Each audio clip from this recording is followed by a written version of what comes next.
It's 9:30, time for me to open this session of the Enfield Local Plan Examination. I'm Stephen Lee, the Inspector appointed by the Secretary of State to examine the plan and report to the Council in due course. Morning, everyone. We've all been here many times before. I'm not, as usual by now, I'm not going to go through my usual spiel or anything. I will do introductions for the benefits of anyone watching from home and so on.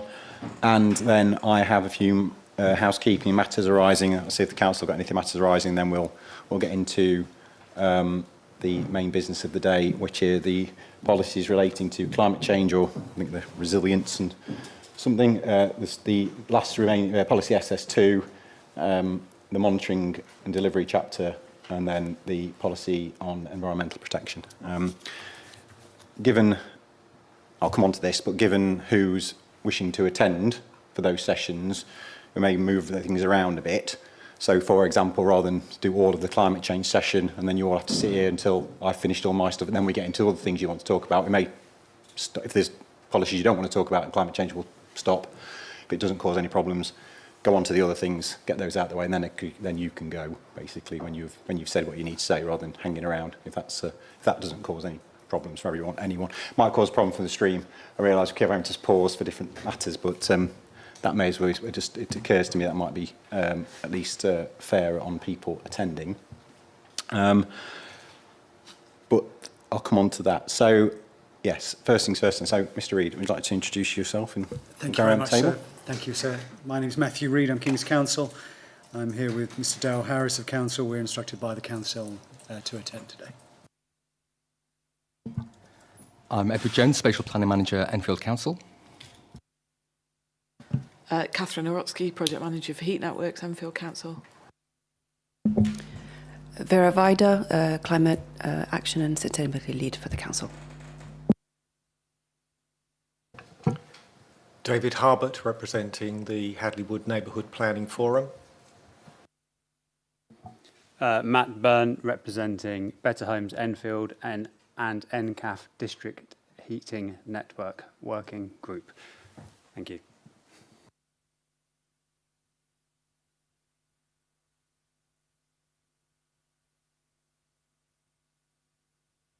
Thank you. Okay. Welcome. Enfield Society said they were attending. I don't know if anyone knows, because the Enfield Society are down to come to the other matters. Obviously, that might put a fly in my ointment of moving things around if they are tending to sort of turn up this afternoon. So I don't know if anyone knows what the Enfield Society's movements are. I believe they're coming this afternoon. That's the last item. Right, okay. I have to say, wasn't 100% sure. Okay. Sorry to say. Thank you. Well, that may well mean that we can't do what I planned, because obviously I don't want to finish if someone who's intended to come based on what was on the programme, so we'll have to see. I don't know if anyone can get some confirmation. I mean, just contact Mr. Lack just to see if, maybe Steve can contact Mr. Lack just to check what he's intending to do. So we'll try and do that. Yeah, I mean, it's just so I don't want to be unfair, obviously. Let's make it. The programme is as the programme is. Sorry, sir. I also was under the impression that Enfield Roadwatch might be attending this afternoon in regard to matter 5, SS2. Okay. Again, I'm sorry, I can't, that's some week ago. Well, they should have let Steve know if that is the case. So if they've not, then... So I've just checked, and Mrs. Fisk said she would like to attend this afternoon. Okay. Okay. Right. Well then, we'll have to see where we are at lunch then, by lunch, but best laid plans.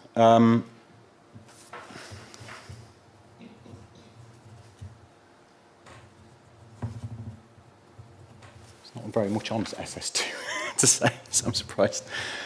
I'm surprised it's a big deal, but okay. Right.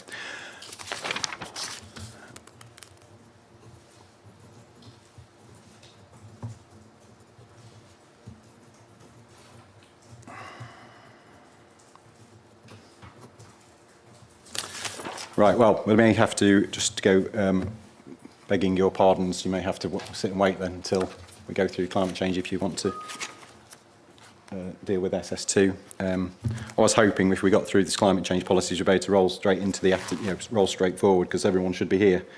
Who said they were going to be here, but obviously it's not going to be the case. Right. So a few other matters for me. Clearly, it's the 11th of the 11th, so today is Remembrance Day, and at 11 o'clock there'll be a 2-minute silence. I understand the council will be setting an alarm off for that, so if we are obviously still in the room when that goes off, we will observe that.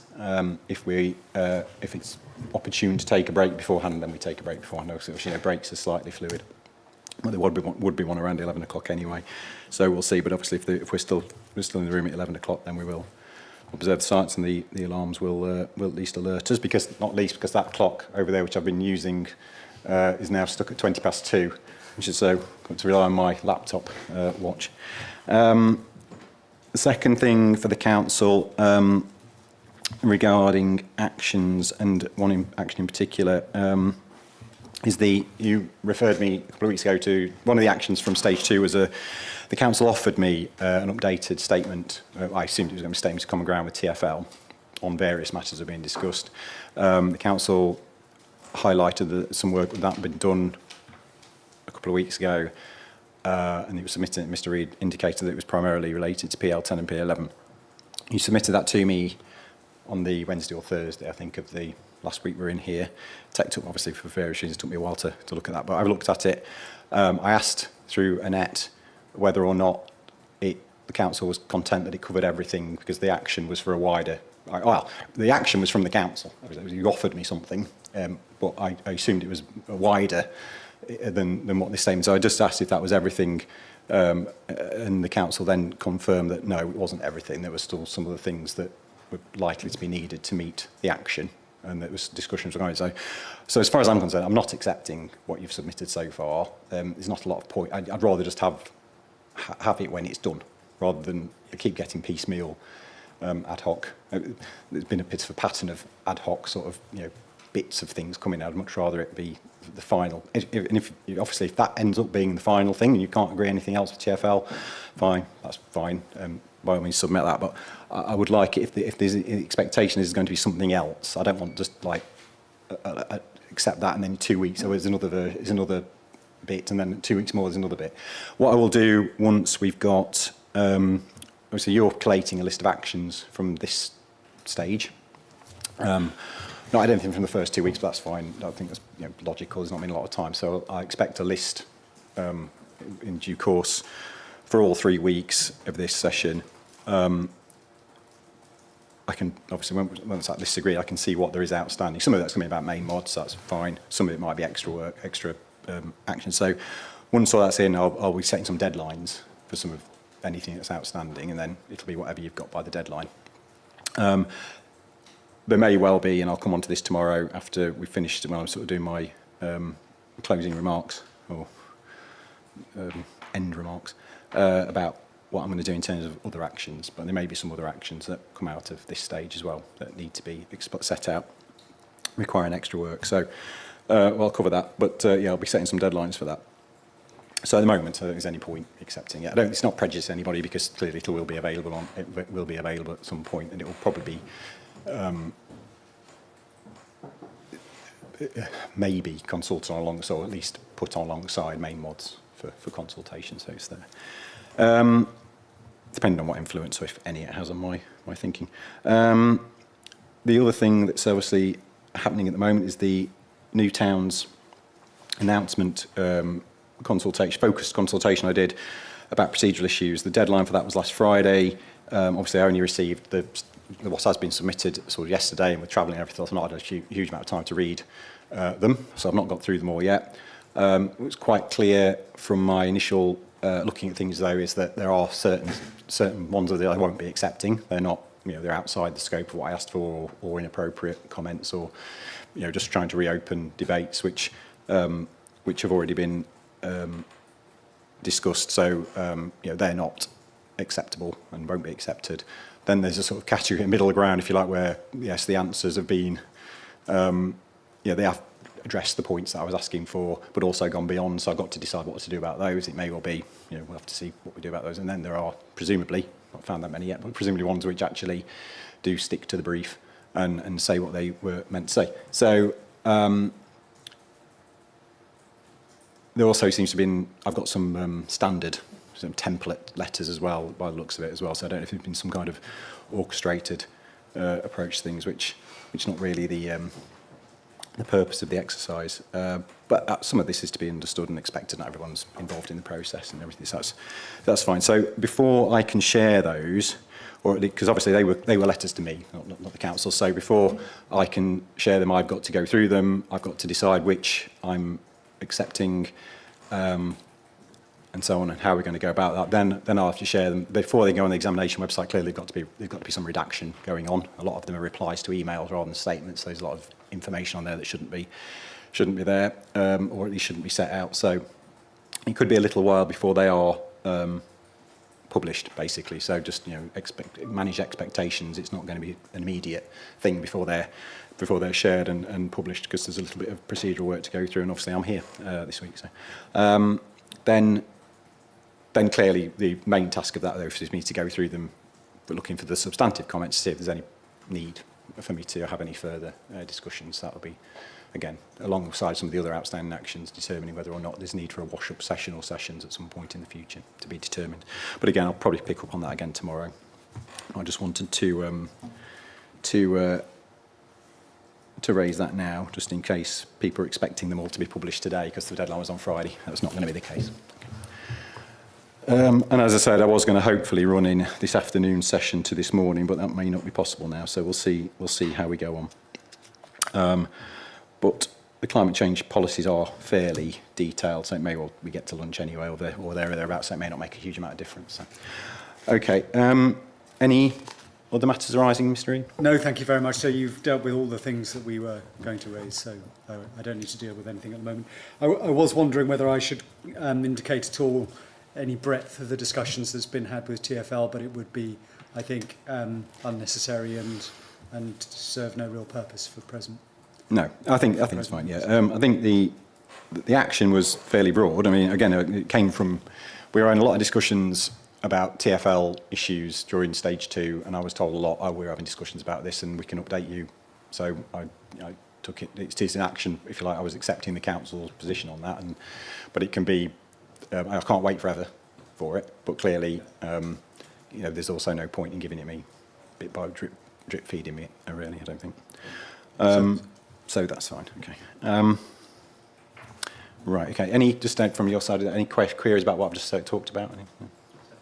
Okay. Thank you. Right. So I think then we'll move on to the policies on climate resilience.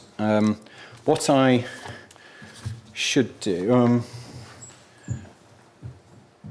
First and foremost is I should have checked actually which policies. I know your statements, Mr. Harbert and Mr. Byrne, address some of the policies, not all of them, but it may be you've made representations. You want to comment on the other policies anyway. So if it's a case of you want to comment on all of them, I'll just do it chronologically. But even if it's the case of we have to pause until lunch, and so you have to come back if you want to come back, you could still obviously depart. Have a walk around town, do something more enjoyable than sitting here listening to this. So is there any particular policies you do wish to talk about, and we can at least prioritise those, Mr. Harbert? So I'm primarily interested in the flood risk policies. I'm so sorry, I didn't catch what that was. Flood risk policies. I know you've got comments on several. SE4, I think it's SE1, but SE3, 4 at least. Yes, sir, and SC5 as well. I mean, really, SC2, we didn't specifically comment on, but these things do sort of tie back as well a little bit to each other. Well, they all tie in together a little bit. Well, apart from some which are, like flood risk, are quite separate. But so really SC1 to SC5 plus. So. Well, then what I'll probably end up doing then, quite honestly, is probably just having to do it chronologically, because if I do those, it's going to, so apologies. You might just, apologies. Yes, that helps as well. So because Ms. Rain's going to be dealing with some of the flood risk issues as they come up, and she's not going to be attending until 11 o'clock. So okay, all right, fair enough. Okay. we can take it at some leisurely pace then. Right, so SE1 then. I would have started with SE1 anyway because it obviously it's the sort of sets the context for things. So sets the context for the rest of the policies. This is obviously I must apologise first. There was clearly an error in my question 8.1, which you're all too polite to point out to me. So it's very, I wouldn't have been offended. There's an error there, Mr. Lee. You've made up some criteria, and I was probably conflating it with another policy, but the substantive element, I think, is whether the policy is clearly written, so it's evident how decision makers should respond to the proposals.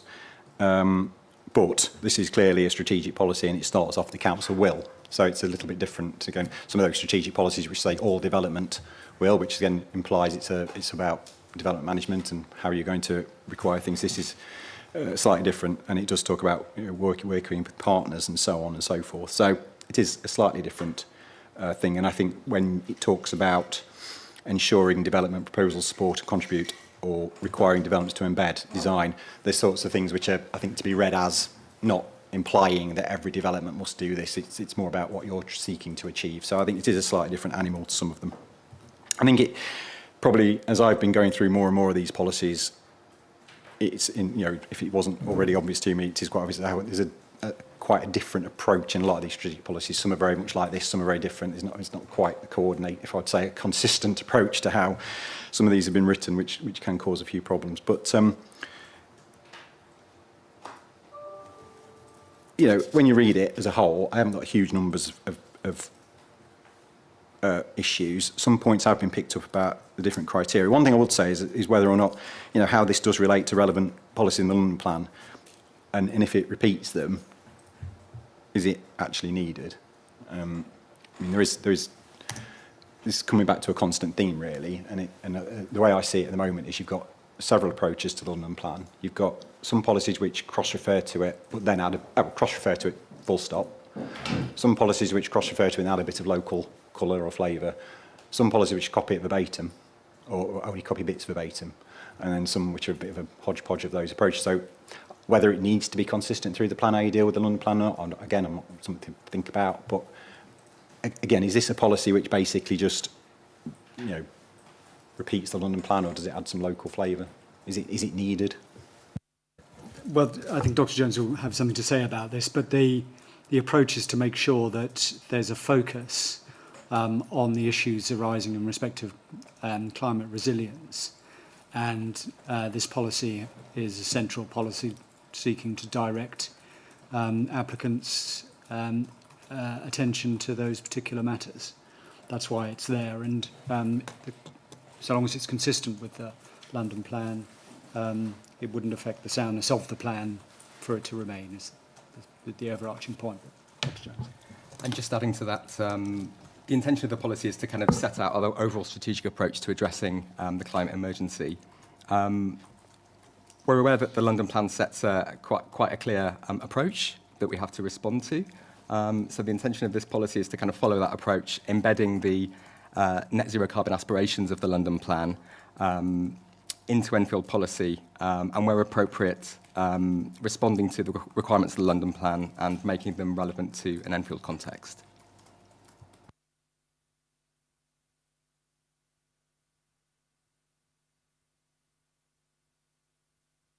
Okay.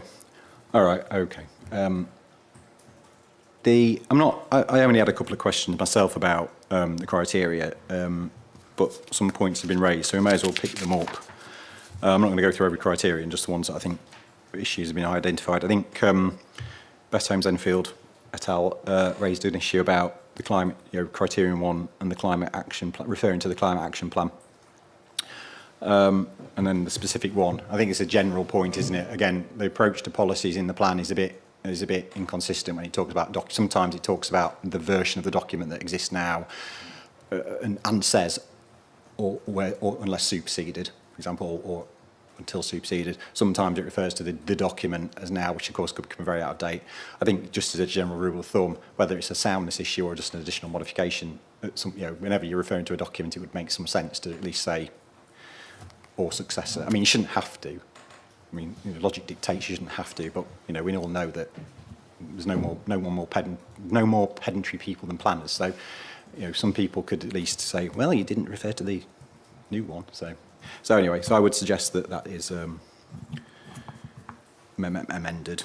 But so I'm not sure it's a soundness issue. Thank you, sir. Per se.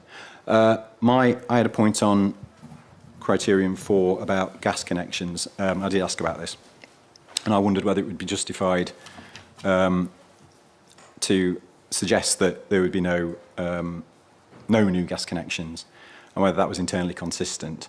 And you referred me to some national and local policies in your statement, but your statement also appears to acknowledge that there are no explicit bans on fossil fuels in either national or local policy. So, and London Plan Policy SI3 refers to ultra-low emission gas boilers as well. So there's an acceptance in the London Plan, at least, seemingly, that there can be gas connections or so on. So, while there may be a direction of travel towards that approach, is there actually anything which would suggest that you can, through this plan, actually effectively ban any new gas connection? So in formulating this approach, we were mindful of national policy requirements, namely NPPF paragraph 159, which indicates that the planning system should contribute to radical reductions in greenhouse gas emissions. We're also aware of the direction of travel set by Future Homes building standards, which seek to ensure that new homes are net zero ready. And then also with regards to the London Plan, I've just mentioned the general approach that development should be net zero carbon, which in practice tends to rule out fossil fuel heating or require offsets and mitigation if this can't be avoided. And then also, so I'll direct you to paragraph 9.3.2 of the London Plan, which clearly expresses the need to move away from fossil fuels to meet the Mayor's 2050 net zero target. So we're mindful of these imperatives in formulating our no gas approach. So can you the paragraph and number again? That's in the London Plan? Paragraph 9.3.2 of the London Plan. Sorry, just got to refresh.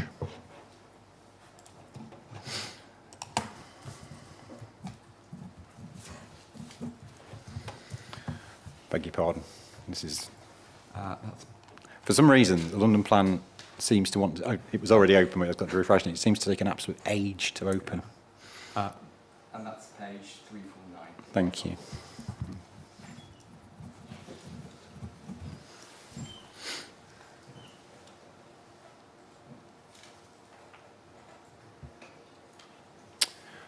So talk amongst yourselves. Yeah.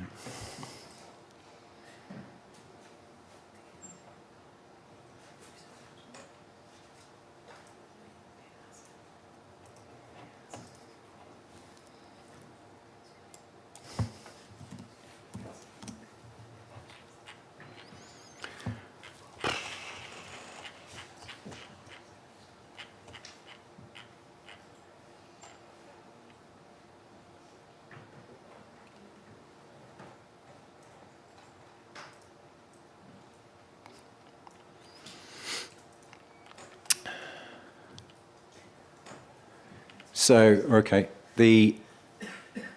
so do we not have a slight inconsistency then between paragraph 9.3.2, which talks about moving away from natural gas, and then paragraph D of the policy itself, which talks about using ultra-low emission gas boilers, ultra-low gas boiler communal district heating systems. So there's two references to gas immediately in the policy.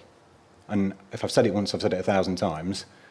Sporting takes isn't policy, the policy is the policy. So the London Plan policy does not actually, no matter what 9.3.2 says, London Plan policy doesn't say no new gas connections, does it? That's correct, sir, yes.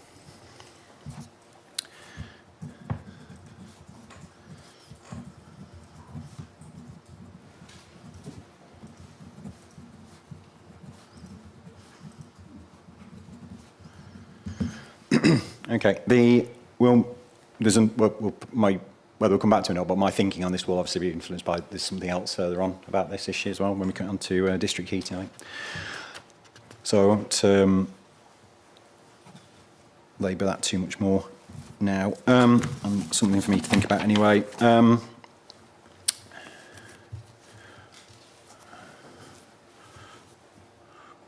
Although it is a strategic policy rather than strategic policy rather than a DM policy per se, but clearly that would still be in people's minds if an application came in, one would assume.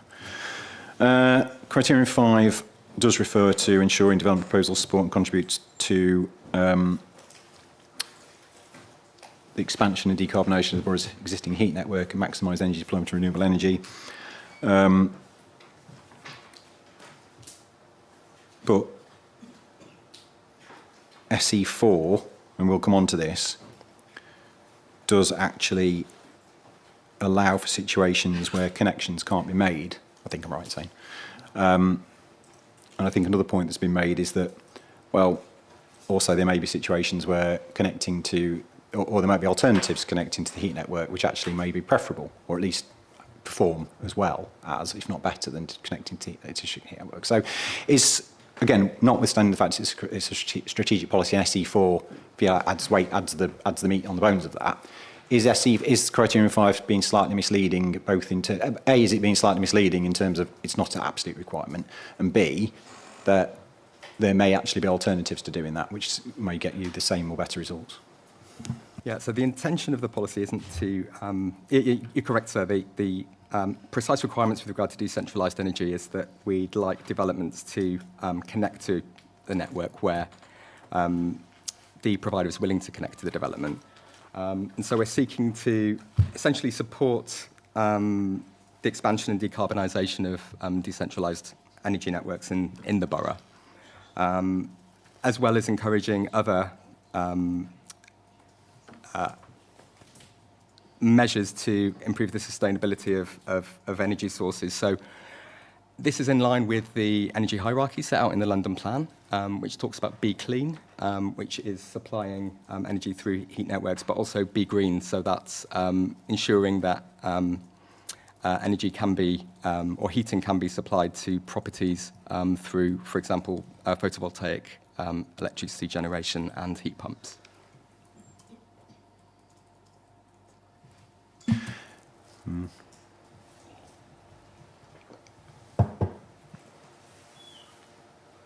I'm just wondering whether, it might not be a major issue, whether it's actually the council will work with partners to support and contribute towards the expansion and decarbonisation of you take out the development, or ensure development proposals, because it's actually more an all-encompassing thing.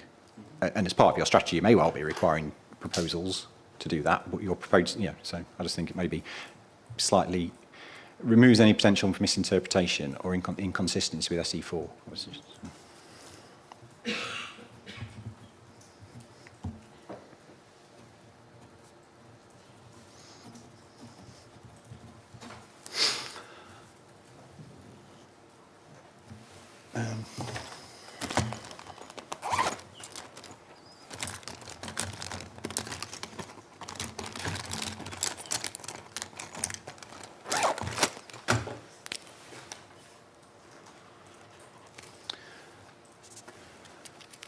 Okay, and then my comments on Criterion 8. Well, sorry, it's been put to me, Criterion 8. I didn't have any questions on it particularly, but it's been drawn to my attention. Refers to waste and recycling. It's been put to me that this is the only part of the plan that refers to waste, and that this is an oversight and omission in the plan. But actually, rereading it, my question would be, is whether or not Criterion 8 is actually within the scope of this plan anyway, because you have the North London Waste Plan, which should deal with all matters of waste and recycling and everything else. So actually, is Criterion 8 outside the scope? So it's the intention of including that as these requirements as Criterion 8 is we're mindful of the kind of high level ambitions for waste and recycling set out in the London Plan. And then combined with that, we've got, as you mentioned, sir, the North London Waste Plan, which deals with details of waste processing and the location of waste sites. Then, kind of in addition to that, we've got relatively recent guidance from February 2024 on household recycling and waste planning for new developments. And then combined with that, we've also got the Climate Action Plan. The latest iteration of that is 2024, which addresses behaviour change and more local ambitions for waste and recycling. So in totality, we think that it's appropriate to have this reference in the kind of high-level strategic policy, but then the delivery on those ambitions is achieved through documents other than the policies in the local plan.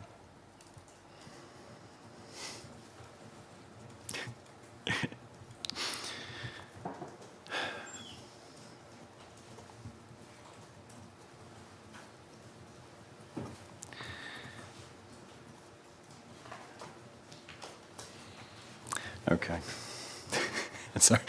I'm sorry, I'm going back to my earlier days of doing this and thinking, why were we giving policies which are not implemented? Just basic level. There should be no need for a policy in a local plan that isn't being implemented in this local plan. I mean, it's fairly basic standard stuff.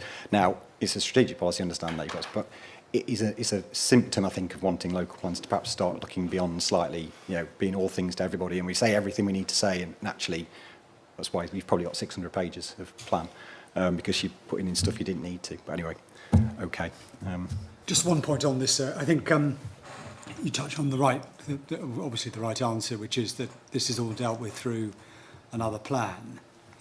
What, though, 8 at least is doing is ensuring or seeking to ensure an alignment between the approaches that may need to be adopted under the waste local plan and this local plan, which is why it talks about the developments being aligned with sustainable waste management. So rather than delivering it, they're seeking to make sure that they are marching step in step.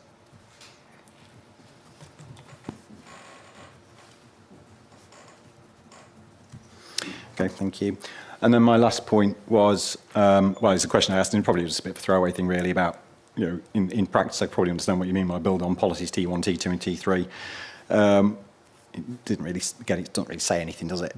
Your statement indicates that you wanted to flag sustainable transport. Okay, logical. But you could have said that by saying what elements of T1 to T3 are actually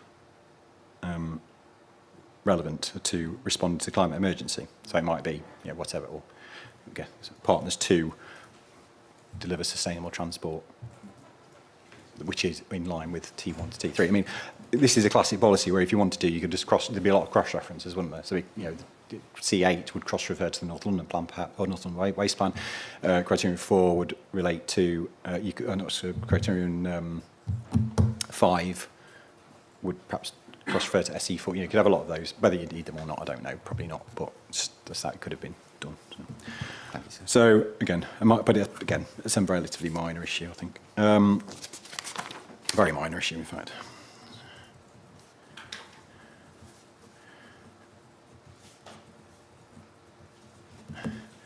Okay, any comments on SE1? Mr. Byrne? Yes, sir. Thank you.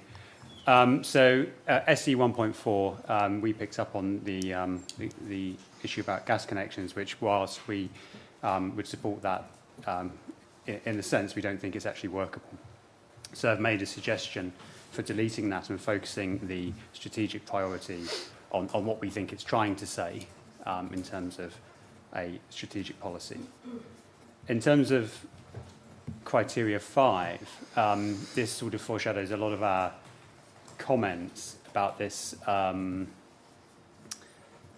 confusion which we feel between when we're talking about a district heat network and decentralised energy networks, and understanding which is really being referred to and what is really the priority.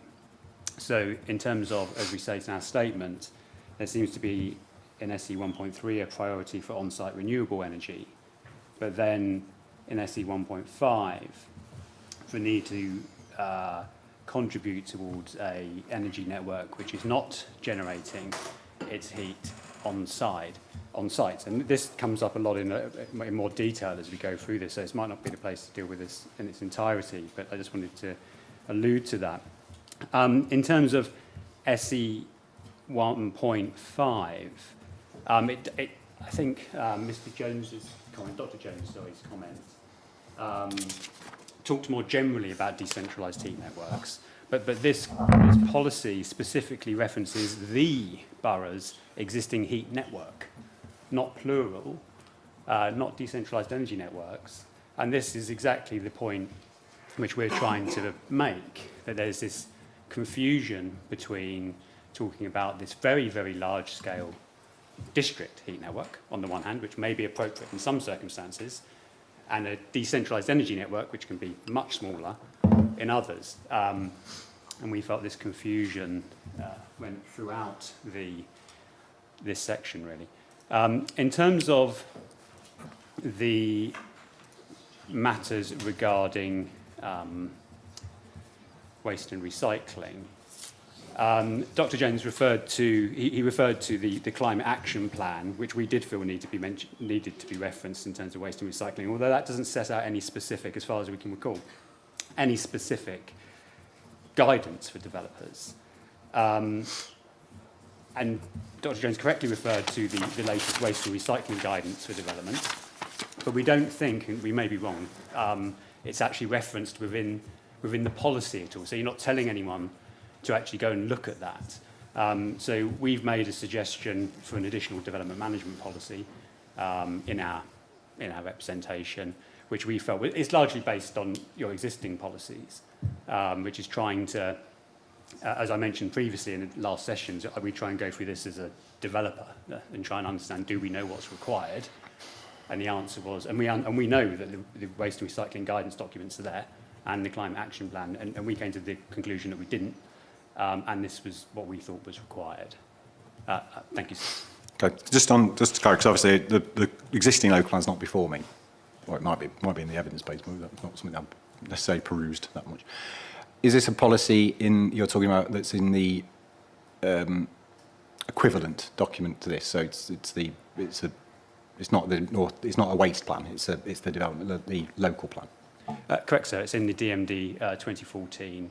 The policy itself sort of refers. There is a policy itself, but then it also refers to Appendix A, where you get a lot more detail about the waste and recycling guidance for developments, which is quite essential, actually, because there are some challenges, particularly with some of the major developments in not just generating potential for improved waste reduction and recycling, but also just the general dealing with the volume of waste and not ending up with hundreds of huge wheelie bins left out on pavements and blocking pavements and so on.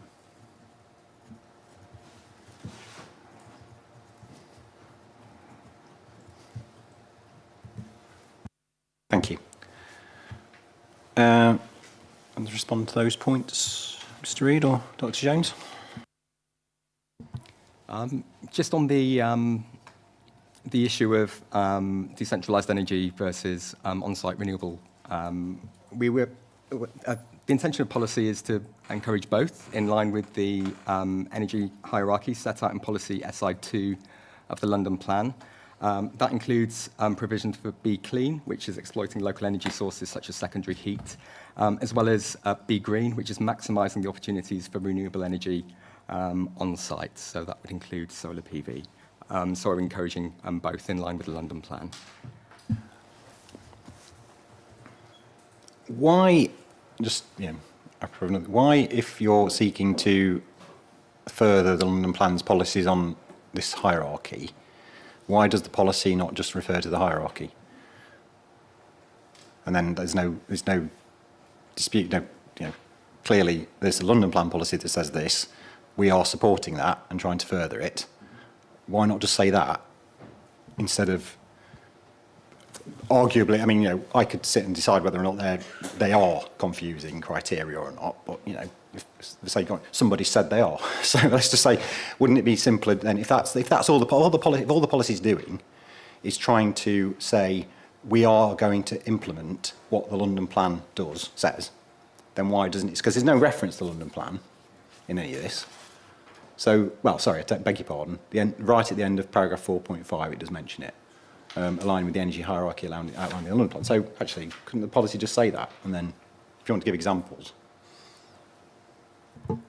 Yeah, absolutely, sir. I think on reflection, we could tie the wording of the policy closer to the energy hierarchy of the London plan just to ensure that's clear and consistent.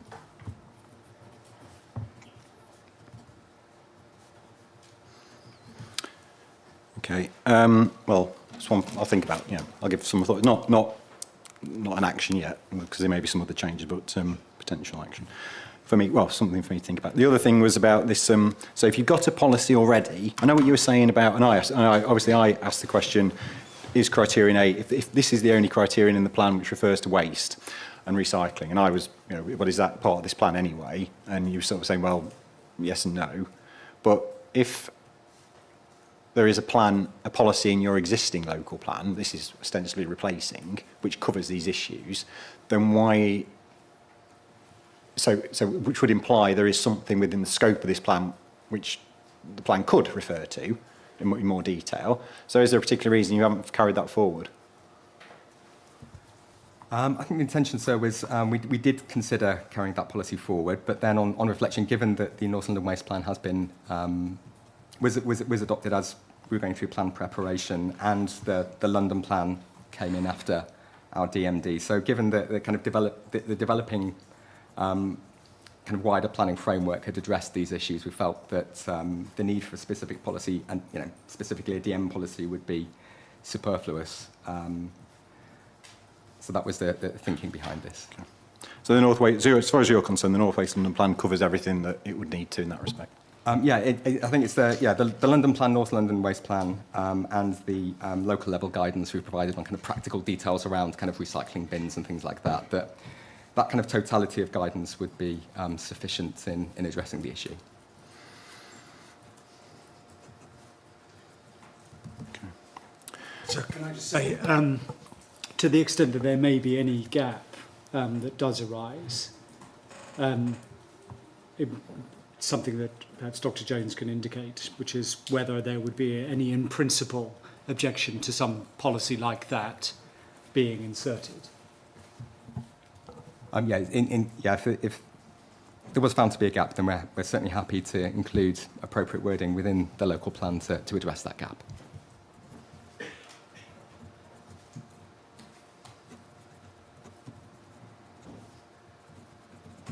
Okay, thank you. That's one for me to take away then. Thank you very much.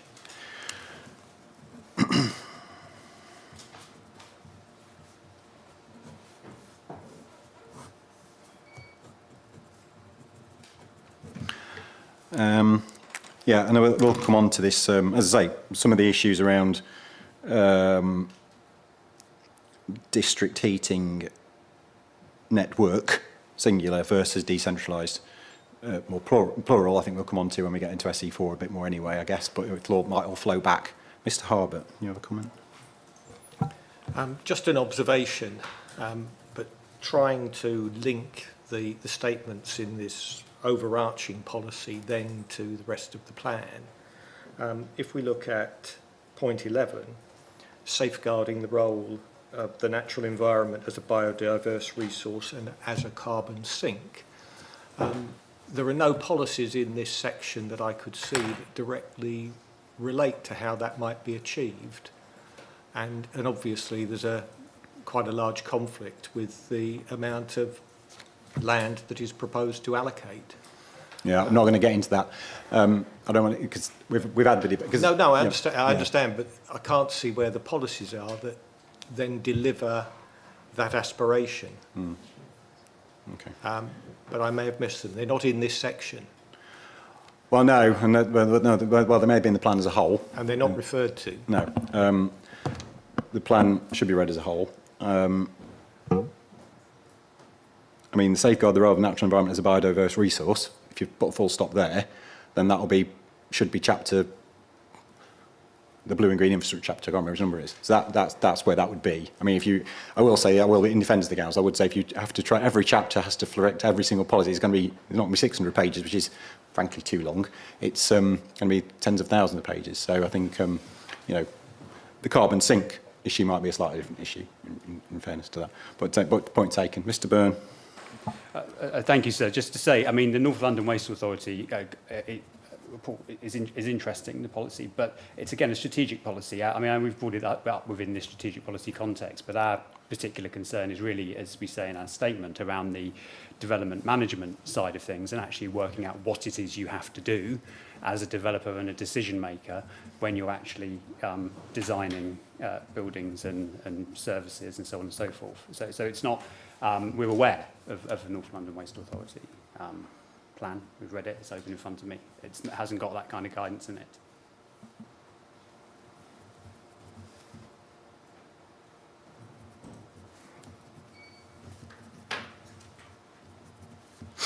Okay.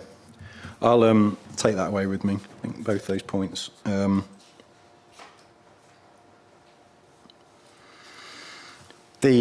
Just for, obviously, the fact if there's an omission, in and of itself isn't necessarily a soundness issue. It's for the council to decide in many ways whether or not it wants to have a policy on something, but it doesn't have a policy on it, doesn't necessarily make it unsound. But I'll consider that in the context of what does the London plan say that ought to be in there, so on and so. Is the plan effective in dealing with issues? In which case I may ask, if it's not before me, I may just ask the council to provide me with a copy of that other policy that exists, and then I can at least see if it does. So if it does raise anything where I think it would actually be there's an effectiveness issue in this plan because it's got a gap, but it may be you've just decided to have a gap, and that's, you know, if it doesn't cause any harm, it doesn't cause any harm. Have you any more points? Okay, thank you. I'm going to move on then to, unless there's anything else from the council on that. I'll move on then to SE2, sustainable design and construction.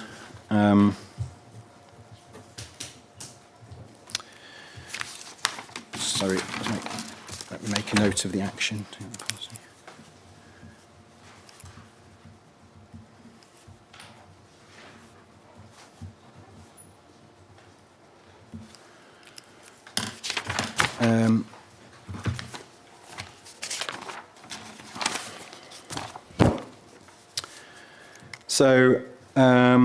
Yeah, some general points on this really. I won't go into I'll just cover my points on each criteria. There's 3 criteria. I'll say a couple of points on criterion 1. It seems to be nothing more than a procedural requirement, which you say is already covered by your validation requirements. So my question is whether it's necessary to be in a policy or not. But just to add to that, what is the point of criterion 1? Because how does anyone, I suppose, from it, how does anyone know if they've submitted a suitable and sustainable design and construction statement or not? All it says is you must produce one. What if the outcome would be covered by other policies, e.g., for example, heritage is referred to, then what's the point? Other policies will deal with this. There's no outcome. Particularly, statements should be proportionate to nature and scale of development with sufficient level of detail to demonstrate you could say that the outcome is a sufficient level of detail to demonstrate the relevant policy requirements have been satisfied, but that's just planning, we know that. So I just wonder slightly what it's for. It's a very long paragraph that tells you you've got to submit a document that but do you need to do it anyway? Why does all development need to do this? That would be my question as well. I mean, my feelings on some of this sort of requiring everybody to submit extra documentation to demonstrate things that I'm absolutely certain your DM officers could work out for themselves without needing that. In all cases, we're not talking about TAs and flood risk assessments and noise assessments. We're talking about potentially some very basic stuff. So, criterion 1, is it absolutely necessary? Well, certainly, I think the intention of it is to provide an appropriate hook in the local plan for the submission of a sustainable design and construction statement. In terms of the kind of thresholds and who this can apply to, we're particularly keen that all developments do consider sustainable design and construction in formulating development proposals, and this needs to be commensurate with the scale and nature of what's proposed. So we do flag in paragraph 4.7 that minor developments, they could make appropriate reference to sustainable design and construction as part of the design and access statement, so it needn't be something that is onerous. But we felt it was important to have an appropriate hook in the plan just to ensure that this was considered at the outset when developers are bringing forward development proposals. But yeah, so on reflection, we get that maybe the reason justification could be made more specific in terms of what we'd be looking for, and we're happy to revisit that text just to make sure that it provides that more directional guidance for applicants and decision makers. Okay, another one for me, I think. Leave that with me. Criterion 2, we discussed actually the home quality mark in relation to housing.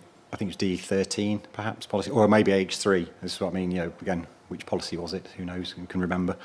There are so many saying the same thing, and then we have another one saying the same thing. So, if reference to the house, just first things first. If you've got a reference to the home quality mark in D13, then why do you need it here? So that's the first question. So I'll answer that one first. Thanks for pointing it out, sir. Yeah, that on reflection does appear to be duplication, which of course should be avoided with local plans, and yeah, we're happy to revisit that and ensure that duplication is avoided. But what I would say, just in terms of that, you've got in D13, it just says, I can't remember exactly, but it's not a requirement, there's no number, it's just try to achieve, where this is actually a requirement, required to, well, it's not really a requirement because it's this sort of slightly odd wording of work towards. So again, it's not very clear anyway what it is you're actually requiring. But so what is it? Are you just wanting people to have regard to the home quality mark? Or are you actually wanting people to deliver 4.5 or 4 or 4.5 star, 4 star? And should you be doing it anyway, bearing in mind the WM written ministerial statement is quite clear about, I know we did have a discussion about whether the home quality mark was, how that related to standards and how it related to the optional technical standards. But, ultimately, should you be asking for this anyway? So the intention of this is to ensure that there is a HQM certification gained as part of the development management process. We do have currently requirements for a similar certification in the development management document, and we're keen that we weren't going to be kind of stepping backwards from our existing operational approach. And I'll allow my sustainability. Sorry, before you go on though, thank you, but they're in your existing DM document. When was that published? That was 2014. When was the when did the written ministerial statement come out saying no that extra was stairs? 2023. Thank you. Well, 2015 actually, but then there was another one. Yeah. So subsequent to that, yeah. So there has been new guidance since. Yeah.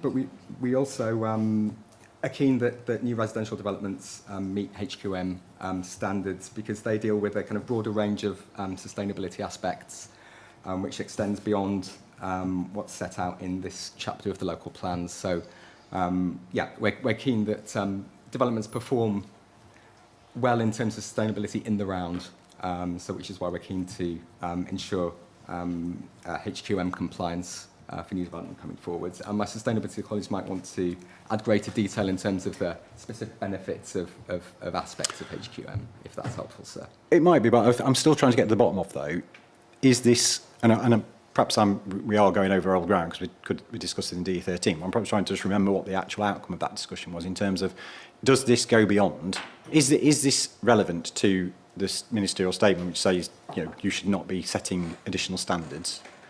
And that's not and yes, I'm on about the original, if you like. And then, yes, there is the 2023 statement about energy efficiency standards. So if this also encroaches into the energy efficiency standards as well, you've got a double whammy, if you like. Is it generally seeking to impose additional standards over and above what is in the building regulations, which shouldn't be doing, according to the guidance, and then the energy efficiency standards on top of that?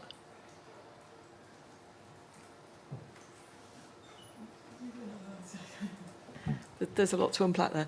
I think from a planning perspective and from a strategic perspective, HQM and BREEAM offer a quality assured process that means that we don't necessarily need the expertise in-house.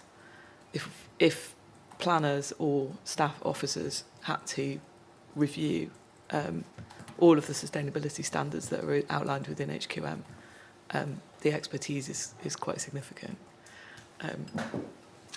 In terms of the ministerial statement, HQM covers a whole range of sustainability measures, including energy efficiency. And to the best of my knowledge, it does not go beyond what's required within the local plan, within the London plan.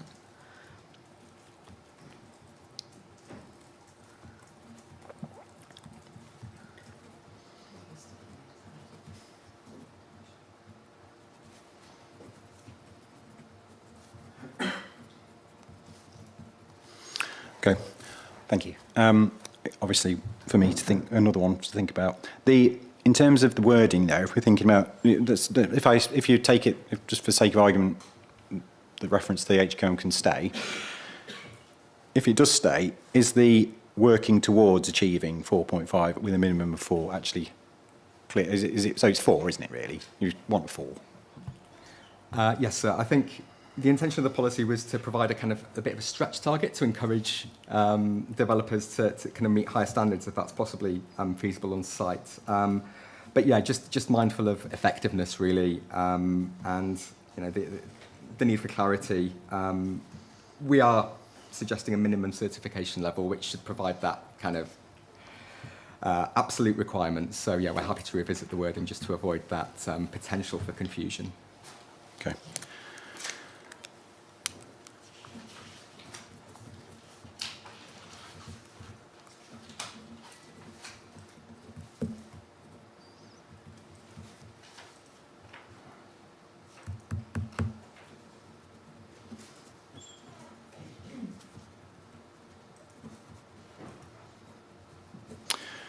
Okay, thank you. And then, so again, all these are ones for me to think about, I think. I think criterion 3 has got the same issue about working towards BREEAM outstanding with a minimum certification level of excellence. So similar issue, isn't it, really, about that? But I think you've got, again, somewhere in one of the myriad of policies in this plan, one of the DE8, I think it might be, or with the one which relates to industrial development. Doesn't that refer to BREEAM outstanding anyway, or BREEAM excellent? One of them? Yeah, from memory, I believe so. Yeah. So again, we've got similar issues. Okay. So again, just nothing else to say. I've just got to look at. Yeah.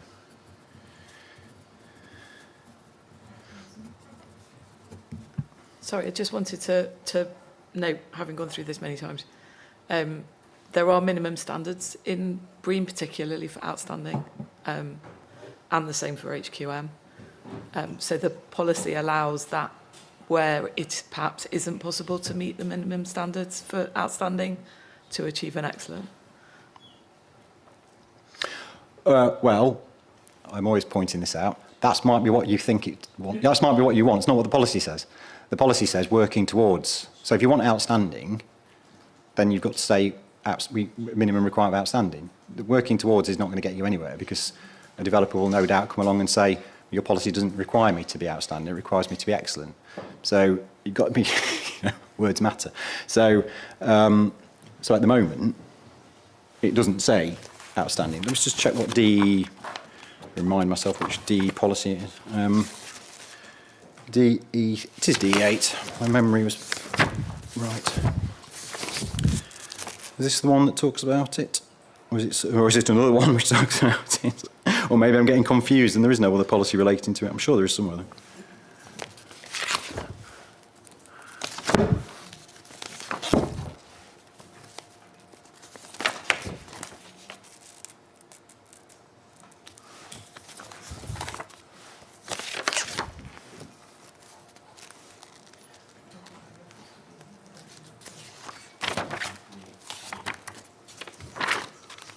Have I dreamt the other reference?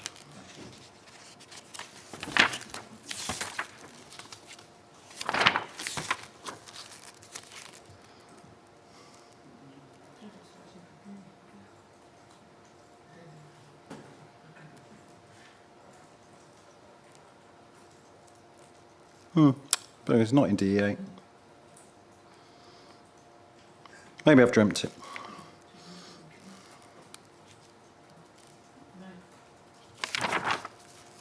So the only reference is, I think, to BREEAM. It's actually in one of the PL policies. Right, okay. Must be my mistake then.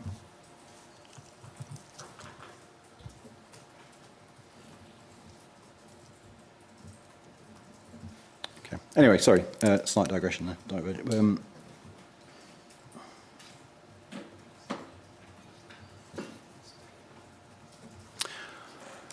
And then we'll move on from that. As I say, there's, I'm taking at the moment, the council's policy is to require excellent.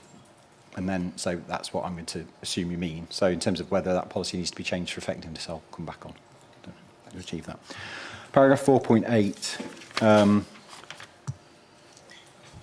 I did ask a question about this. You said you were giving it some thought.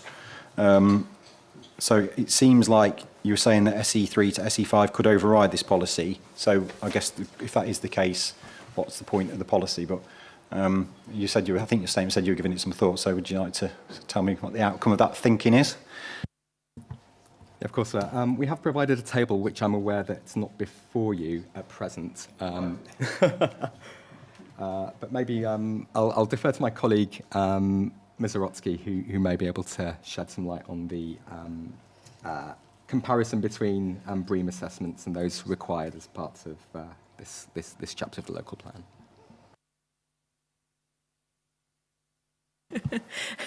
I think so. We did a quite comprehensive review of the policy versus the BREEAM targets, and the metrics are actually all the same.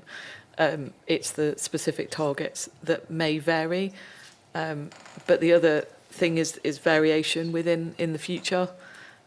So we've set targets within the local plan that may differ slightly to what BREEAM requires. So it's merely a suggestion that they target Enfield's policies rather than achieving BREEAM credits. I suppose the other thing to be mindful of is that BREEAM is a credit-based methodology.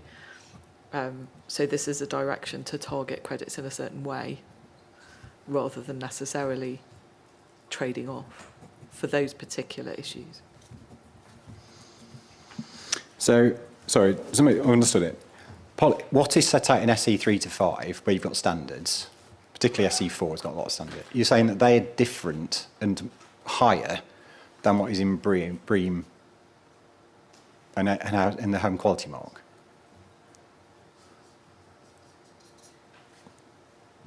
Different, not necessarily higher. All right, well, so different.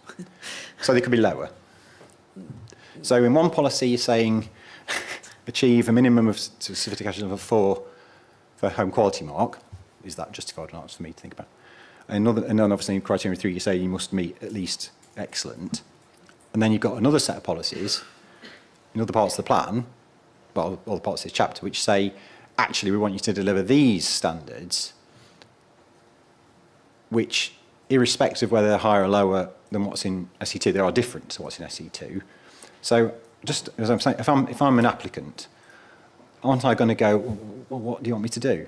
If I deliver minimum of 4-star, if that is a star, or excellent, I'm not meeting SE3 to 5. And if I deliver SE3 to 5, well, you might say if you're going beyond then fine, you're meeting SE3 to 5. You're going beyond what's in SE2, but then what's the point in SE2? Because it's telling you something you don't need to do it anyway. I think I'm not explaining it very well. Okay.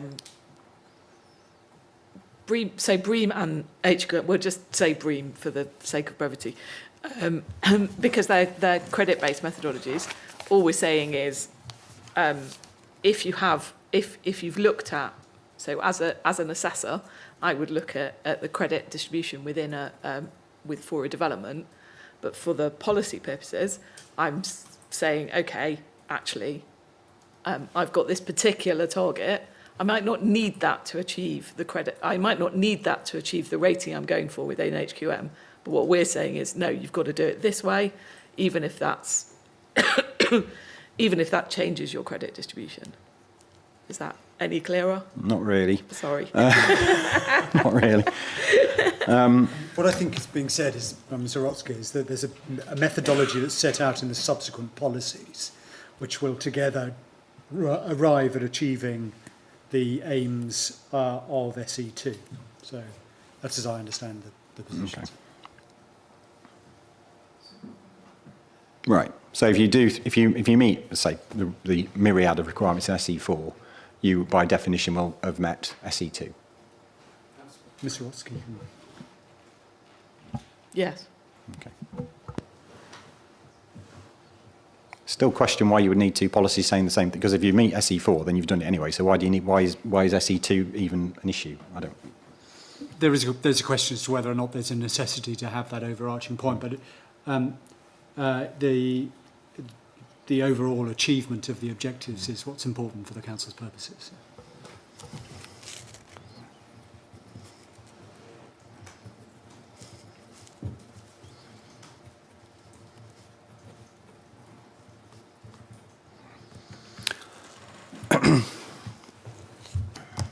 Okay, and you also, in your modifications, I think, put forward a new criterion, which I asked about, which was related to water consumption. You've said that you wanted to include this to apply a standard to support reducing water consumption, but that it's only what is set out in the London plan, so might not be needed.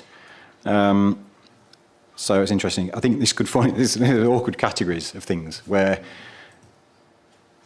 you have a gap, potentially, if you say you've got a gap in coverage from your plan, because you don't talk about water consumption, people may wonder why you've got a gap in your policy about water consumption when you've not got similar gaps that are in the London plan elsewhere. So you've got lots of policies in your plan which are also in the London plan. So somebody might legitimately say, well, why not water consumption? Now, it might not matter, because ultimately the plan's read as a whole. So you'll go, if there's nothing in the Enfield plan, then the only place you can go and look is the London plan. So it sort of doesn't matter in that respect. But I suppose there also could be this idea of, is it a deliberate divergence from the London plan? Is it a deliberate omission? Is it, because it's just this thing of saying it's not always clear why some elements of the London plan are in there, some elements of the London plan aren't in there. Arguably, you don't need any element that's in the London plan, do you? You could have gone down an approach of saying, if it's in the London plan, it's not in the Enfield plan, because you don't need it. But you've not done that. So sometimes it does flag up these sort of issues about, and I guess that's why you put it in there, because somebody's flagged up an omission, and you've said, well, we better fill the gap. So I can kind of see, I can sort of see the logic of you wanting to do it. Whether it's necessary or not is a different matter. But yeah, I mean, you could say, I guess, the simplest way around these things is just have a cross-reference to the London plan at least. So you could say, rather than setting a figure, you could say water consumption will be required in line with the London plan. I guess if the London plan changes, then it's changed in line with that. I don't know. Yeah, absolutely, sir.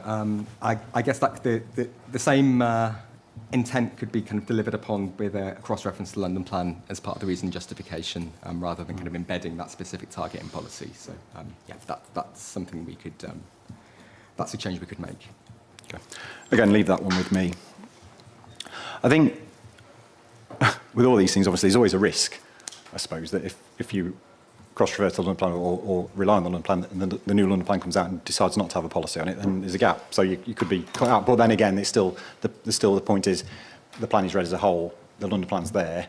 There's no necessarily any need to repeat policies that already exist. So, but we fall between two stools a lot, don't we? In this, so. Okay, any comments on SC2? No? Thank you. Okay, thank you. There's a few things there for me to come back on. SC3, what are we doing for time? I'm sorry, it's not bad. SC3, whole life carbon.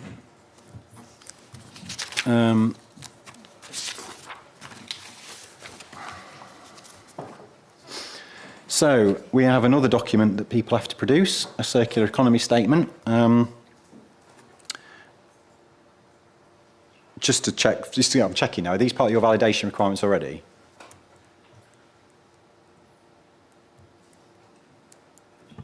Not a circular economy statement, no, I don't believe so, sir. Okay.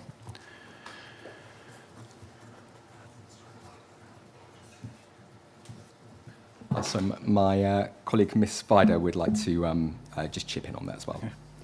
Okay. So the circular economy statement and the whole life cycle assessment are London plan requirements. So they would be required for applications referable to the mayor. And our policies would be just extending those to the major applications. Yes. Yes, fair enough. As I've said, based on our discussion so far, I'm reasonably content with cross-reference to the London Plan, as it provides some. The context is this policy has that sort of. It's a bit different approach where it does refer to London Plan policies, and circular statement should meet that. So I'm saying I'm generally content with cross-references because it provides some clarity, albeit, again, probably, it does say, and again, this is it's subsequent update, so this idea that it may be updated. I mean, again, the risk is if they don't have a policy on it, then you've got a gap, but then that's just life.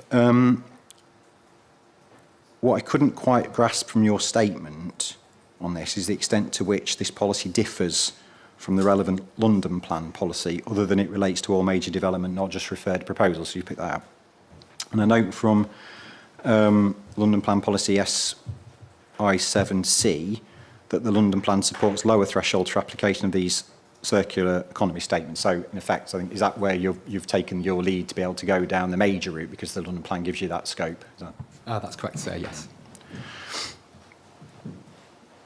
Okay. Okay. The table in 4.1, I suppose the question is how, perhaps just explain what the metric refers to and how it works in practice. So if I'm an applicant coming in with my major development, what is it actually that the circular economy statement's going to prove in relation to those numbers?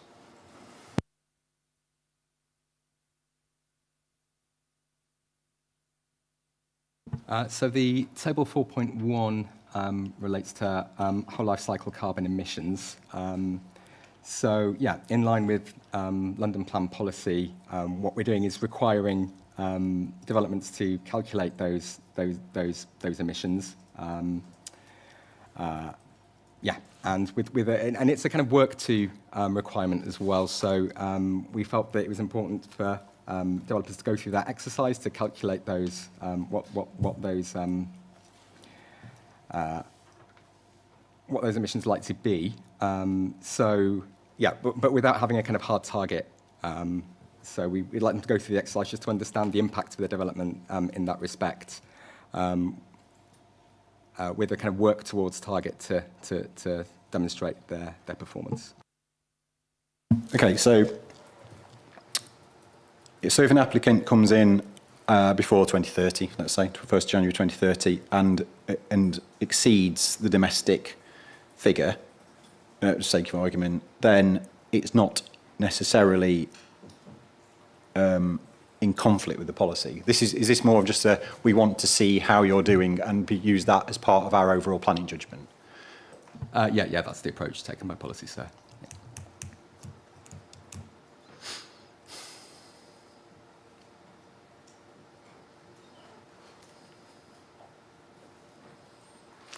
So it's it says with the aim of achieving, doesn't it? So it's a bit more than working towards, isn't it? The aim is to achieve those targets, which. I think also we would like to show that we anticipate that the London Plan will go further of just requiring these reports to be produced and meet these thresholds in the next London Plan, and this reflects on those anticipations. So you'll see that there's a lesser position taken at the present time in the London Plan in SI7 Part B, which indicates the submission of relevant statements. And actually the phraseology we've used in SE3-2 is very similar to the objectives in Part B.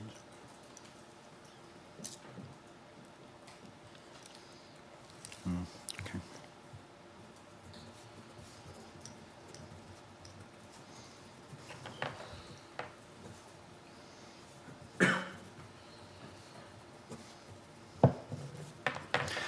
So I guess the idea is that if somebody comes in with an application which meets or exceeds that requirement, it's obviously no issue, ticks the box, weighs in favour.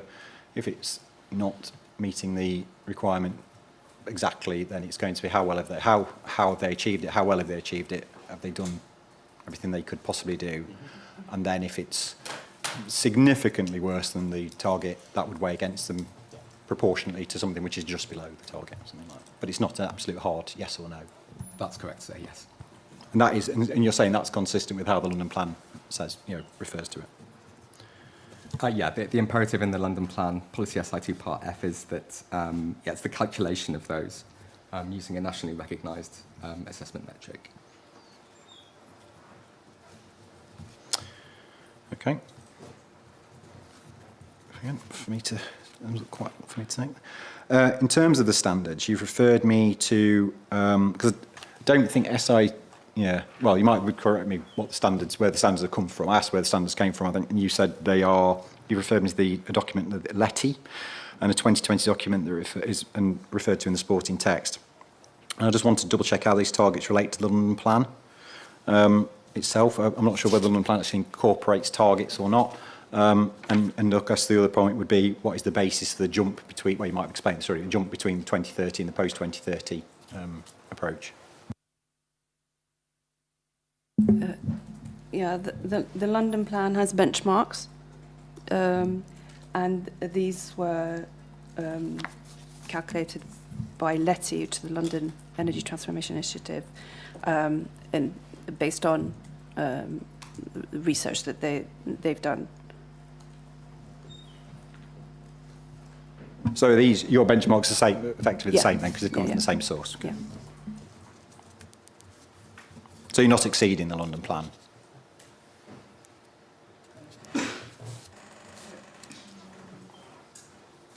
I have to check, sorry.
Shall I come back to it? Yeah, I'll come back to some of the other questions. I did ask about viability, because there have been representations, or in terms of viability, there have been representations arguing these targets have not been tested. You pointed me to paragraph 8.73 of the whole plan viability assessment, which refers to the preparation, that paragraph refers to the preparation of whole plan viability assessments or statements, but it doesn't seem to refer to the costs associated with meeting the targets, if obviously such costs exist. So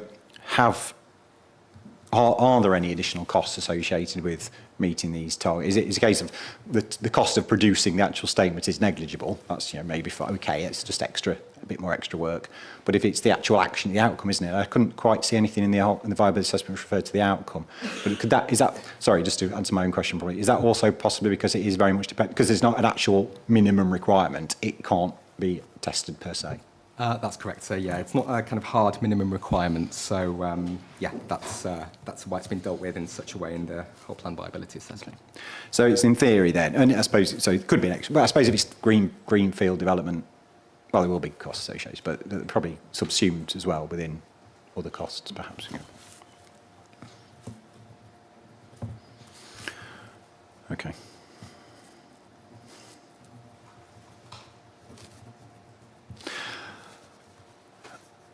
And then just the other question, in paragraph 4.12, you refer to the circular index calculation. Developers are encouraged to provide a circular index calculation. Sorry,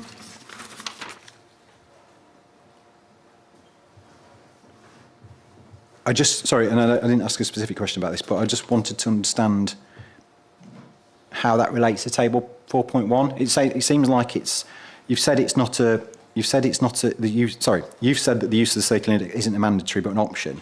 But in terms of the policy, how would the index be used? So, for example, if somebody scores a 0, if that's possible, then how does that affect decision making? I just wasn't very clear about how it all relates to each other. If either the index is another indicator you need to assess, or it fits into you in order to demonstrate 4.1. You need to use this index, or it's something completely different. I just wasn't clear of the relationship.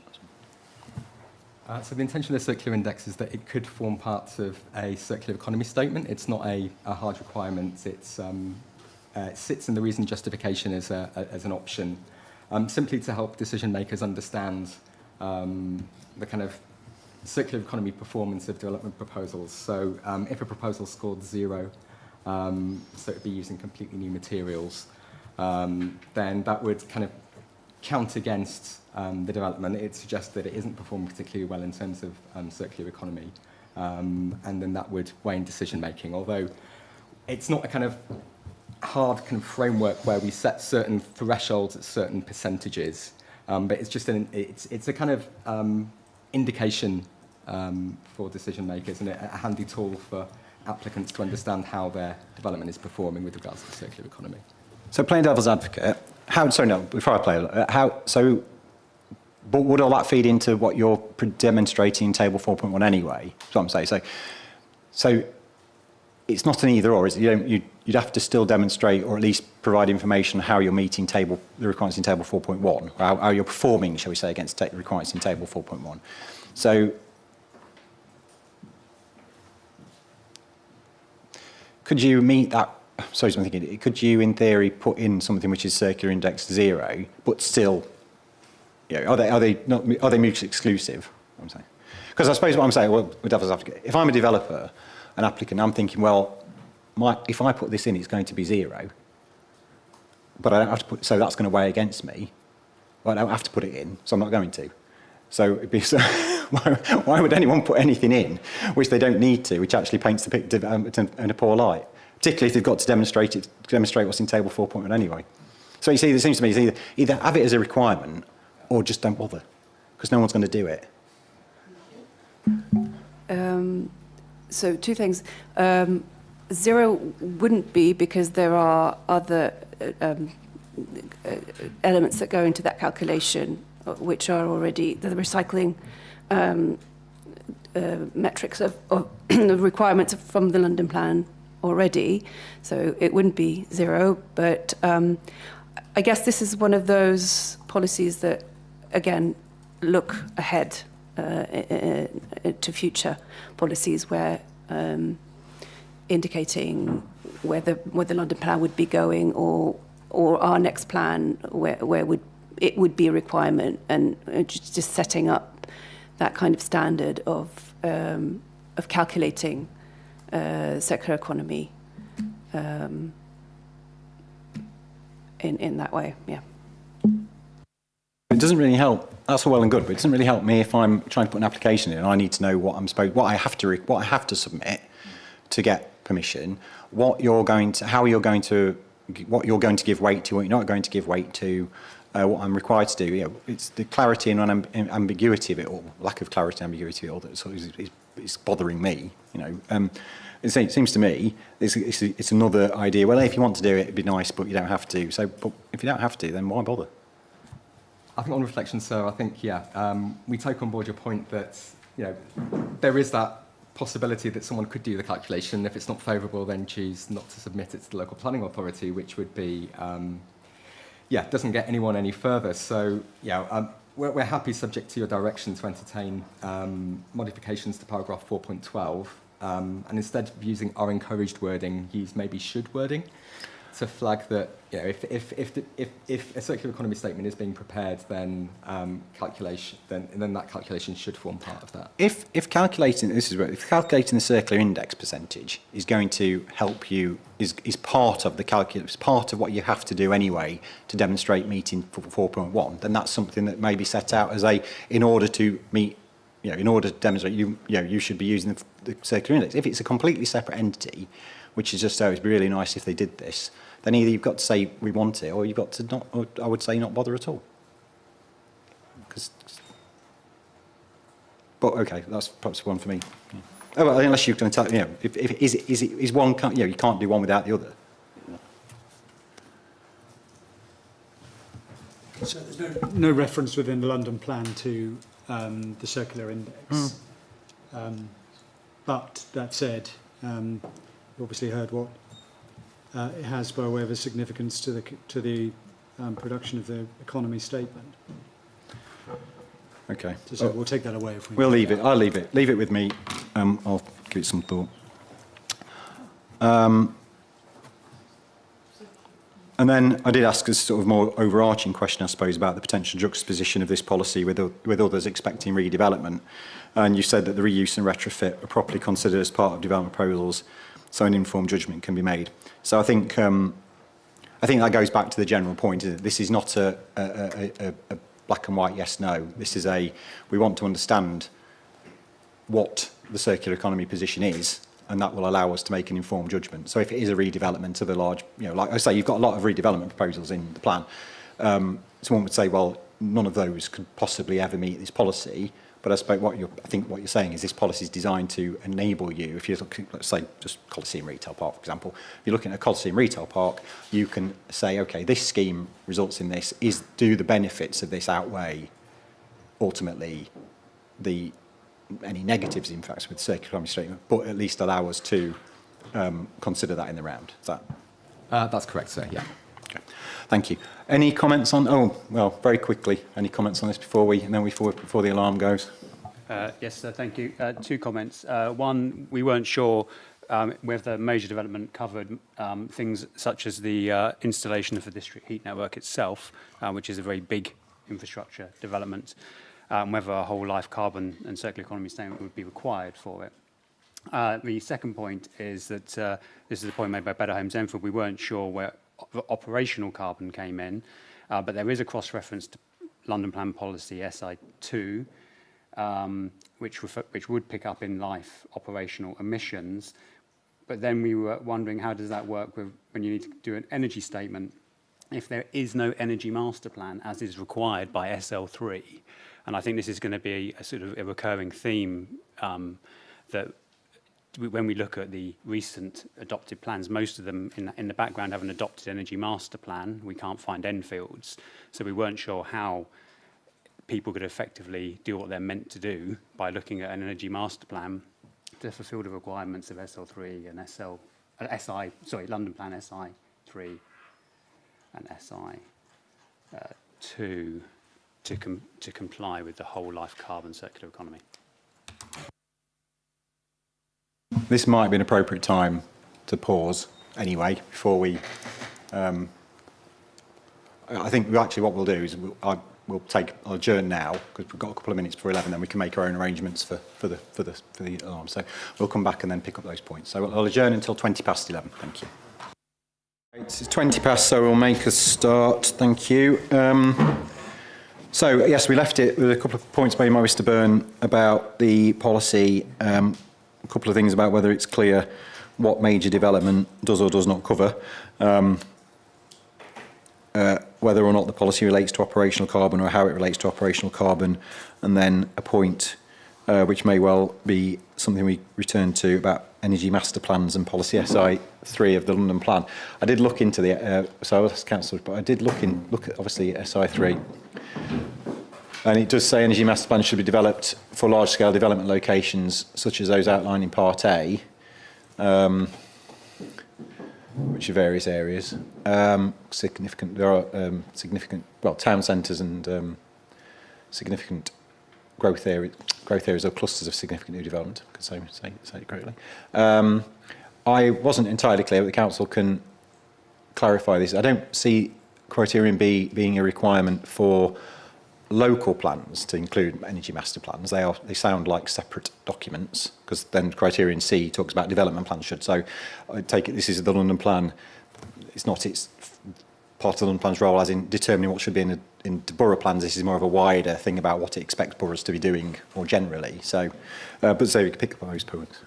Yeah, that's correct, sir. So with regards to energy master planning, we do have a local area energy plan, which was completed in 2023. That's a kind of corporate document which deals with a range of issues, including retrofit. So the intention is that could form part of the evidence base for an energy master plan. We don't take forward energy master plans as part of the Enfield local plan, but for large-scale development locations, if development proposals came forward, then such master plans could form part of planning application materials. Or in the case of Cruise Hill Chase Park, the issue of energy would be addressed through SPDs. Okay. And then what about these other sort of more detailed points about how the policy operates?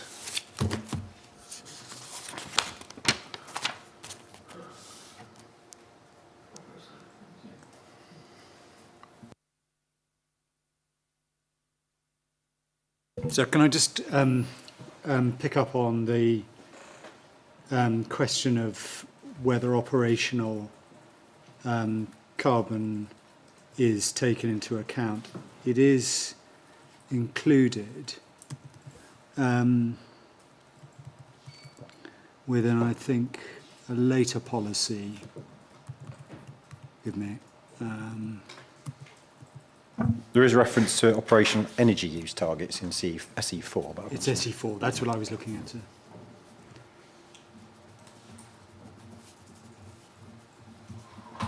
But to the extent that one is looking at operational carbon, I don't know whether or not there's anything that Ms. Orosky has to add on that as to it being picked up. But there are some other points that I want to raise in a moment. Have anything? I don't know if Mr. Burns has a clarification. He's put his. No, I'll come to him. I'll get your points out of the way first. I'm just going to concur that it's operational energy use is covered within SE4.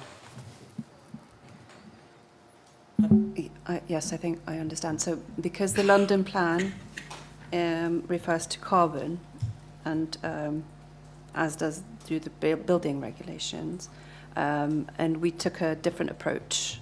And yes, so we're looking in energy because we think it's a more accurate way of measuring the performance of the developments. So we're not looking at the carbon. We're looking at operational carbon within the context of the whole life carbon. Not in this.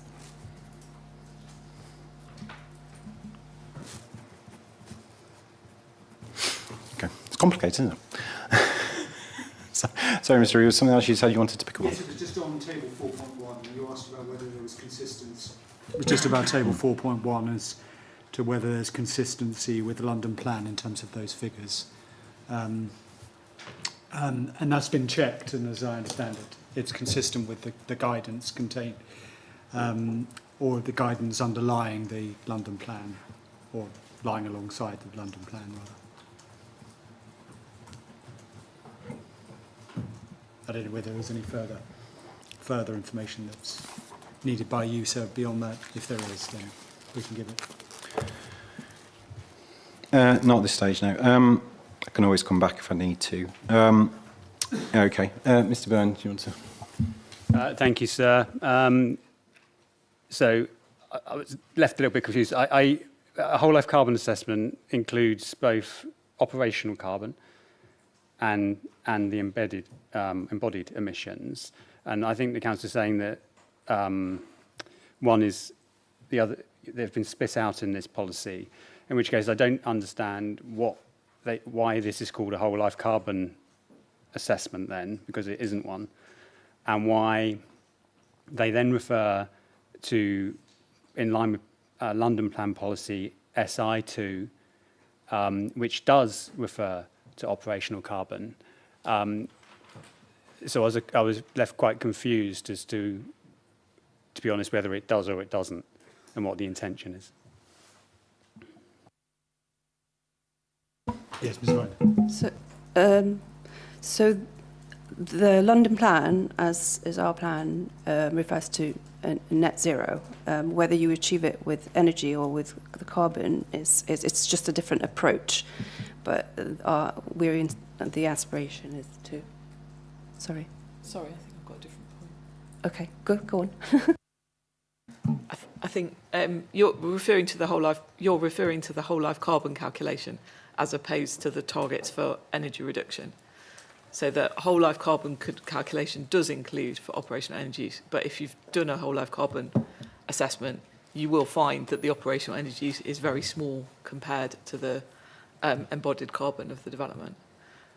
So in order to address that disparity, we set separate targets for operational energy use. So, wish author was in building regs. Would be simpler. So, in effect, so the policy should be read together. 3 and 4 should be read together. That when in doing what you need to do, that there's no suggestion in SE3 that you're splitting out anything or not including something. It should include whatever the London plan. And if the London plan requires you to take account of operational carbon within your whole life assessment or circular economy statement, then it will, the policy will expect you to do that. And that will form part of whether you're meeting table 4.1 or not. And then separately, but maybe as part of the same process, you're going to be looking at operational carbon or operational energy reductions in line with SE4. So really, in terms of trying to look at it, not be too tied down to thinking of them as 2 separate entities or 2 separate issues. They're the same issue looked at slightly differently. And if Mr. Byrne, if SE3 is referring back to the London plan as a means of how you're supposed to go about doing these assessments, and doesn't that covers the issue, doesn't it? Because that requires you to do as you're suggesting. So yes, that was my initial point, but it's not my point anymore because I think they've just contradicted themselves. I'm afraid. I mean, that's my understanding of what they've just said. That they've said it's split out, and I was saying in my point, I recognise that this policy doesn't really mention operational carbon at all. It just alludes to it by reference to London Plan Policy SI2. So the Better Homes Enfield initial representation said we think that could be clearer because it's not doesn't talk about operational carbon at all, except for that cross-reference. I think the problem has been played out here that there seems to be not much clarity whether this includes operational carbon or not. My understanding says exactly as you said. It does include operational carbon, which is a significant amount of the carbon. It says here the embodied carbon is 1/5 of the emissions, so assuming operational carbon makes up quite a lot. So it should be here because that is what is included in the whole life carbon assessment, but I don't think it's effective because that's not clear. And that's not to say it can't be split out, or operational carbon can't be split out later in SE4. I think that's appropriate. I'm not suggesting that. I'm just saying this policy is not really clear. And when it refers to London Plan Policy SI2, that was my comment about how do you really do all those things without an energy master plan. Thank you, sir. Yeah, but I'm saying if it's I'm looking at SI7, aren't I, actually? There's a reference to SI2, but the cross-reference is to SI7. And SI7 sets out how to go about doing these things, doesn't it? Because this plan says carry out a circular economy statement or prepare a circular economy statement in accordance with the London Plan. So if the London Plan actually talks about operational carbon, which I think it's suggesting it does, then in effect it does it. So all you're really, we had a 10-minute discussion about all you really wanted to say is including operational carbon. It doesn't need to, because it says you've got to carry it out in line with the London Yes, plan. that's what I said at the start. Yeah. I accept. I said that point. Right to my very first point. I accept that cross-reference is there, and that wasn't my initial point. I was saying because it includes operational carbon, you therefore go through the London plan policies, and then my point was about the energy master plan. But what has subsequently happened is I think the council was sort of, if I would rather said two things, and said operational carbon isn't included here, it's included elsewhere, and said it's included here. So therefore, I'd suggest from that conversation, we do need to have a little bit of, it would be more effective if it clearly said it included operational carbon in line with policy, London Plan policy, the SLT. Thank you, sir. The energy master plans, because they're not, as far as I read it, they're not required to be produced as part of this local plan. So it's not a soundness issue per se. It's more of an implementation issue coming forward. So it might be something, presumably it's like SPD in some respects. If you produce them, the council could produce it at any time, and then it would then have its, it would then be given whatever weight it's given in relation to the London plan. Would that be the case? It's not, do you, Krishna, have to have those in line now in order to implement this policy? Okay.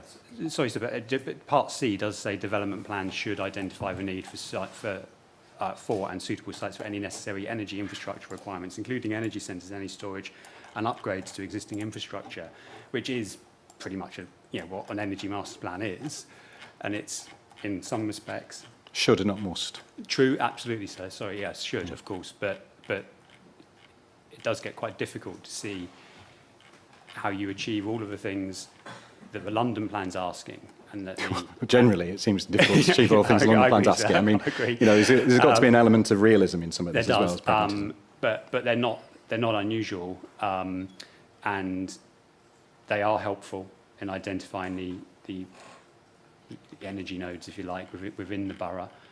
And the point is that it gets, once you sort of start working through this stuff, once you go from the reference to the London plan and then work through what you're meant to do, you end up wishing there was an energy master plan. And it seems to be that there's a should in there, that it's included. Whether it's not, I don't know what weight that carries, if I'm honest, sir. But that's it. It does say should.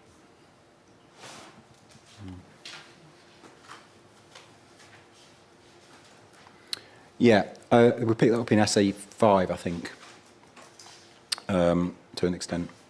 So, okay, is there anything else you want to come back on at all now before we move on to the nice, straightforward policy of SE4? There's no requirement to take that approach. We've set out our position. So. Okay, I'm going to move on then to SE4. Take a deep breath.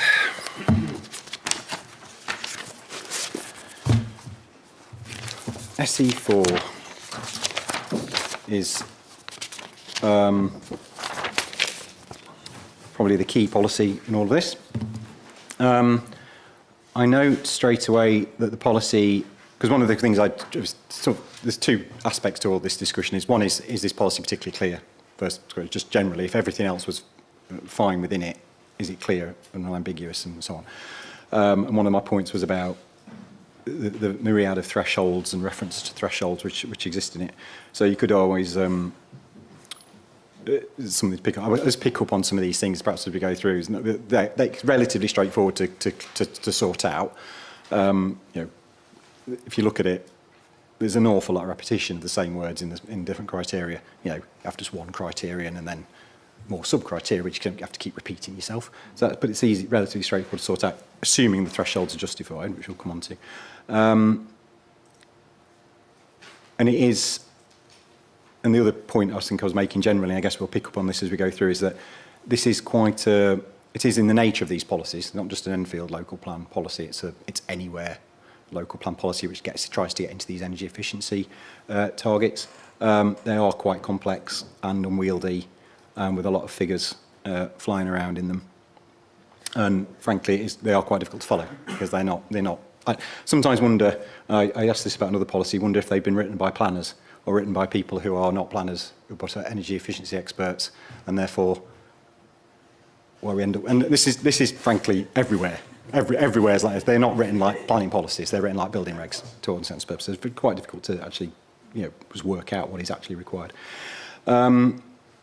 And within this, there's an awful lot of examples and things, and it makes it very difficult just to go. So I think we'll just go through some of this in turn and pick up issues as I do. I will go through all of my points with respect to it's just be easier that way, and hopefully I'll pick up some of the things and you don't need to repeat them. One thing I did want to ask is, how this policy relates to SI2, London Plan SI2. You've said it doesn't duplicate it, but it does seem to go further than it in places. So if it goes further than London Plan Policy SI2, am I correct in that? And is that how have you justified that? So this policy certainly takes the lead from SI2 in identifying energy savings that could be made in relation to the energy hierarchy as set out in the local plan, in the London Plan. I guess where it departs is its use of operational energy use targets and space heating demand as metrics, which used to evidence that net zero carbon. We adopted this approach because we feel it was more effective, and that's why we've included relevant metrics within the policy in line with that approach.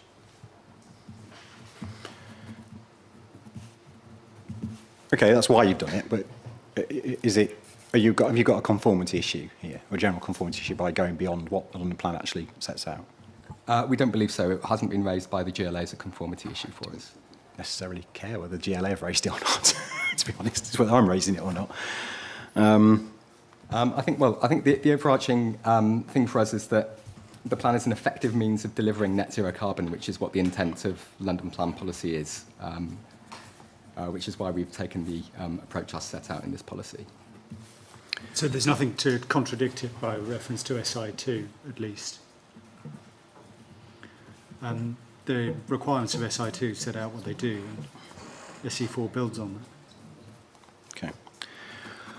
Then we may as well, before we get into the nitty-gritty, consider this overarching issue of inconsistency between this policy and the written ministerial statement December 2023, which obviously postdates the London Plan as well, so it needs to be taken into account. And that's both in terms of the exceedance of building regulations, but also not using the target emission rate instead of the energy use index. So again, now familiar issue that keeps coming up. So I asked for, in your statements, a sort of comparison between, if you like, what you're trying to do and what, if you like, the written ministerial statement is trying to do in terms of building regs, and asked for a comparison. What I got wasn't quite what I was after. I wanted to understand the difference in the numbers. So it's like, what is it you're trying to achieve in terms of what would you, if you had a, shall we say, written ministerial statement compliant policy, what would it say? And what does your policy say? And so I could understand the difference. I've not really been able to do that in terms of the actual, if you like, impact of the policy. And I think it shows to bear in mind this is all in the context of the council accepting that you have gone beyond what the ministerial statement says. So this is starting from a context of accepting that's the position. So I think first and foremost, can you explain the differences between your approach and what's set out in the written ministerial statement? In terms of practical differences, I understand that there's a difference between TER and EUI, that's a thing, but in terms of how much more stringent is your approach than what would be expected by the ministerial statement?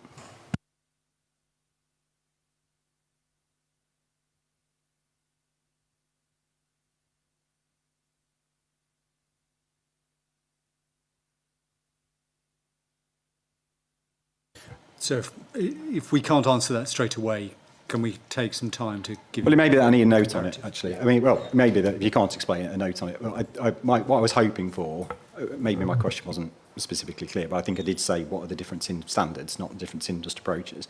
So it would be useful to know. I think there are some general questions if we can't get that now. You've explained, I think, in your statement about why you want to do this, and you've got, climate emergencies, and you think this is a more energy efficient approach, and this is the better way of doing it. But that's not what the written ministerial, because if you go back to what national policy is on this, and as far as I'm concerned, it's not been rescinded.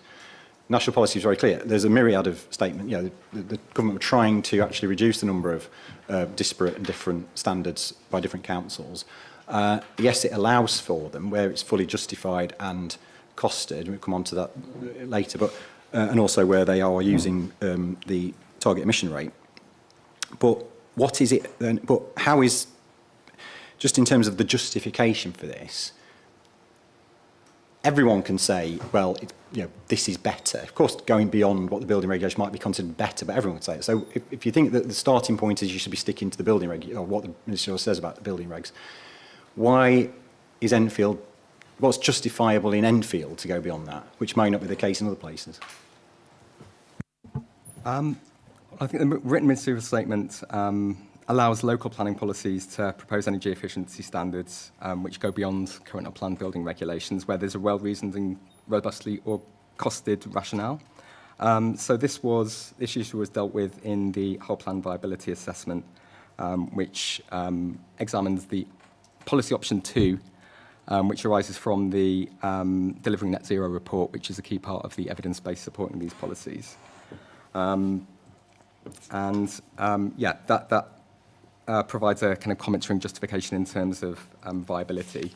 Then in terms of the metrics themselves, we do propose using EUI as opposed to target emission rate, TER, basically because a percentage uplift of a dwelling's TER could be achieved with poor level of energy efficiency.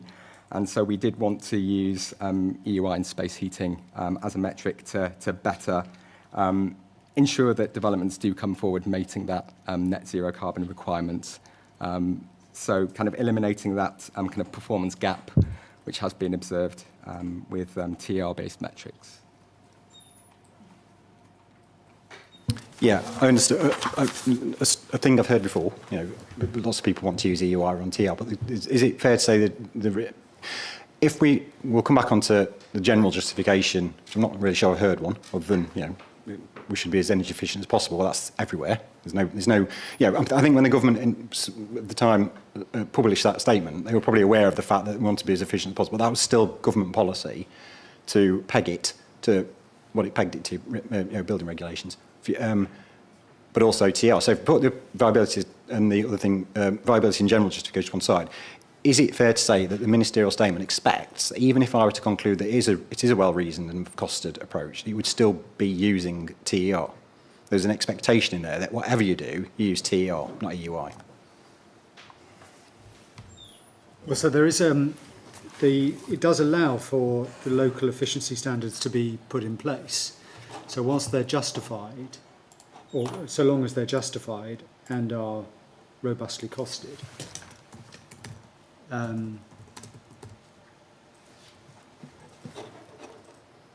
Sorry, I'm just going to get it up. So I've got the exact wording in front of me. Should have done that before, shouldn't I?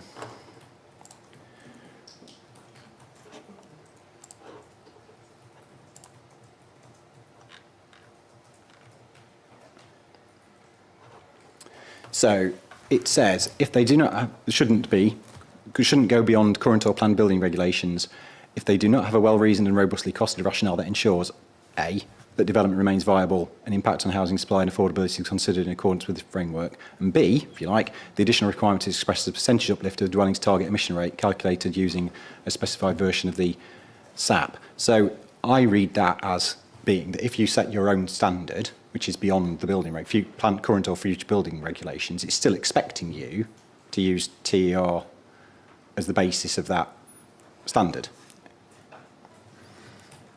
So again, if the argument is that EUI is better, I'm sure the government presumably understood that at the time and still said, no, we want to use TER.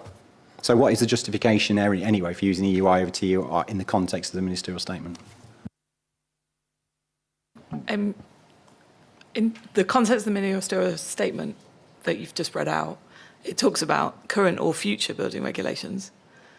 The aspiration of future building regulations is to go beyond and to be zero carbon. So I don't think we are contrary to future building regulations. As a clarification, whilst they are different metrics, the calculation methodology is the same. So it's just extracted from the SAP. So we're not asking anyone to do anything different.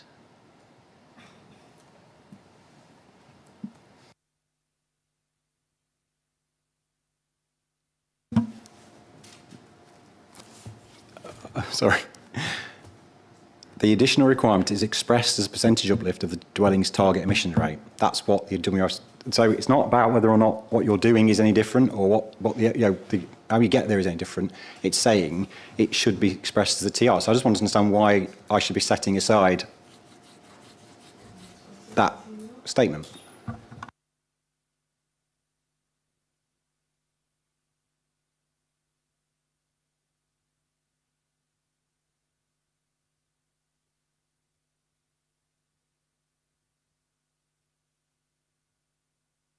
I think we'll have to go away and do some further investigation of that.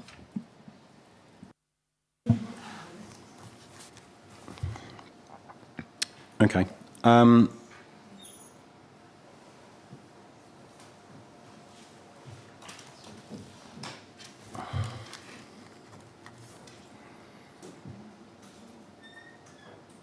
Just going back to the viability, paragraph 8.74 of the viability assessment refers to BREEAM outstanding for non-residential, and that probably exceeds the standards actually, but I think it was that's one thing. But it seems like a round figure of £1,000 per dwelling have been used. But it seems to imply to me that's only where it isn't practical to connect to the district heating scheme. So the thing that throws up that, two things that throws up. One is, has it been costed, correctly in that respect? It may be that if it's £1,000 been put across the board, then it may be that in some cases it wouldn't be that because of connecting to the district heating scheme. Or is it £1,000 to connect to the district heating scheme or something different? But also, just as a more practical point, does it mean that if you connect to the district heating scheme, then the policy requirements have been met? Because that implied that there would be no. If you connect to that, then the costs associated with table 4.2 disappear because you've actually done it. So if you attach to this scheme, the network, by definition you've practically met those requirements anyway?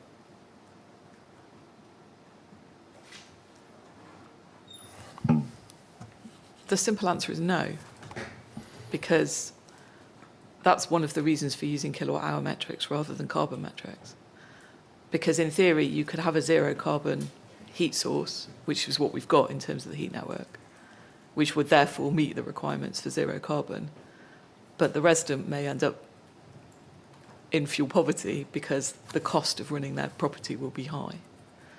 So there are different metrics. And at such point, perhaps in the future, they connect differently to a network. It's really important to have low operational energy use.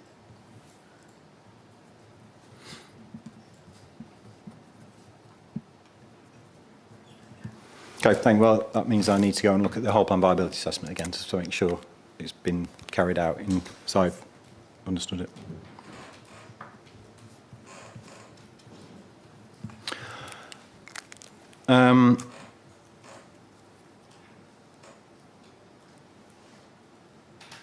You've told me it was, this has been carried out through the whole, the viability assessment. You didn't really, I guess your conclusion is that, it didn't show up any issues, but as we've sort of talked about before, there's quite a lot of red in those tables when you get to the end of them. So while the majority, the biggest cost in that might well be affordable housing, usually is, is the effect of these standards, and I suppose the difference between these standards and what might be required under current building regulations, if you like, to any degree significant in terms of viability. We don't believe so, no, sir. But if you want more kind of detailed feedback on that point, we're happy to go away and speak to our viability consultant to make sure that you get the fullest picture possible. Okay. This looks like it's leading to a note, isn't it, on a lot of this policy? Yes.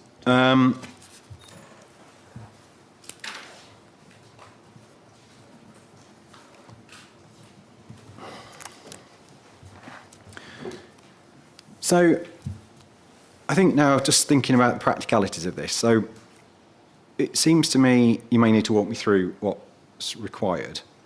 In the first instance, it looks like, and particularly what an applicant would need to do and demonstrate, because for criteria 1 to 5, it would seemingly cover a very large number of proposals, a large proportion of proposals. They, it covers quite a, it's always anything that's one or more dwellings or 500 square metres.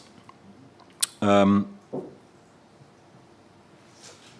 then perhaps just work it through. But just on that, one or more dwellings or 500 square metres, where's that come from? I note, I think I'm right in saying that London Plan SI2 sort of only really relates to major development in terms of, so I just wondered where you plucked those out. Yeah, so we're keen that the provisions of this policy would relate to smaller developments. So, yeah, we're aware that a lot of the borough's kind of development pipeline does consist of smaller developments, and we were keen that they properly consider the energy implications of development in the round. So we were keen that rather than requiring it for majors, it would be one or more dwellings, just to make sure we captured those smaller developments. And in terms of, before we get into the nitty-gritty, I might as well capture it in one go. I mean, is it considered to be not unduly onerous for all of these? I mean, it's not just in terms of meeting the standard, but the evidential requirements that go along with it. If you're submitting an application for one dwelling, is it proportionate?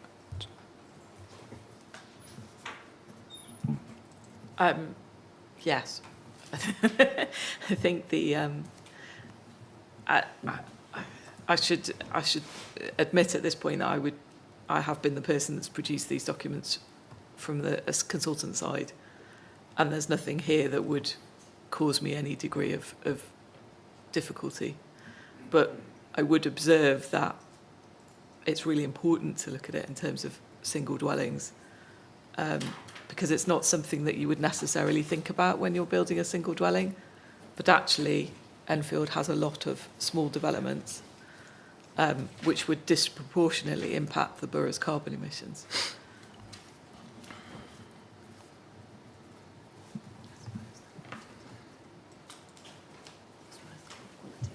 Yeah, as well as the quality of the construction. I think anecdotally, when this is put on homeowners, actually they really appreciate the kind of process and the requirements of, because it, again, when you're building your dream house, all you think about is, oh, I want a big glass wall. But when you get somebody come along and go, well, that big glass wall is going to cause condensation and mold growth and make your house very cold, having that feedback really makes a difference. Okay, thank you. Just in terms of, I'll just go through. What I'll probably do actually, I'll save no subheadings, is there? This is very long. I might take a break because I might get sick of speaking after a bit, but and ask and open up after a few of these. But criterion 1A, I didn't specifically ask about this, but it goes back to that first point about no gas connections in SE1. In criterion 1A, it talks about should be no on-site combustion of fossil fuels for heating. So, same sort of thing. Again, this is a beyond the London Plan approach, isn't it? So. There's a hierarchy within the London Plan, within the energy statement guidance, which only allows gas connections exactly as stated, except in exceptional circumstances. Yeah, okay. All right. Just a cross-reference to the London Plan might have saved a lot of hassle.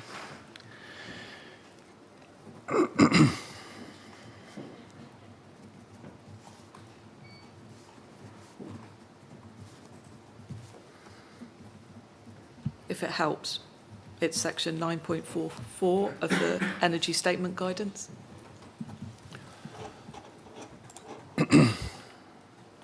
Yeah, so we're back to this year again, aren't we? What the policy says, what the supporting text might say is one thing. The policy, well, I mentioned the policy earlier, didn't I, about, which talks about low carbon emission, ultra low NOx gas boilers. So the policies actually allow for it, don't they? So that's where you've got to be. I mean, this is not necessarily Enfield's problem. This is a London Plan problem where, once again, we have a slight inconsistent between what's in the policy and what's in the sporting text, but hey-ho. But I've got to think what's in the policies. So, yeah. So as far as I'm concerned, it goes beyond that, but I'll take your point on 9.44.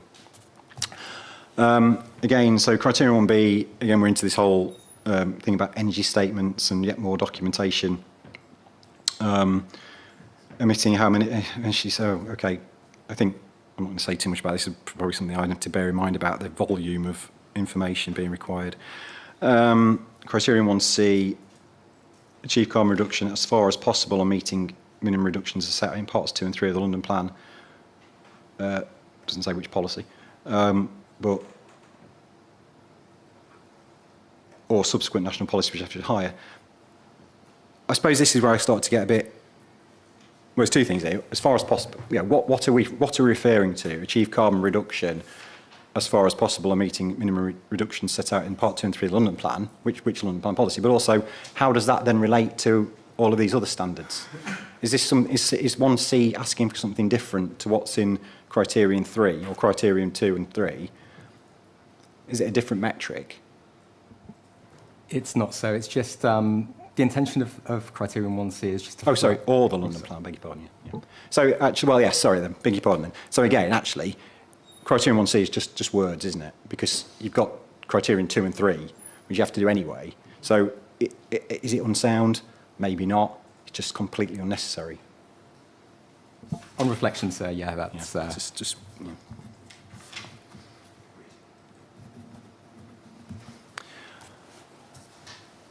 Yeah, so it might not be unsound to have these sorts of things, but just not needed.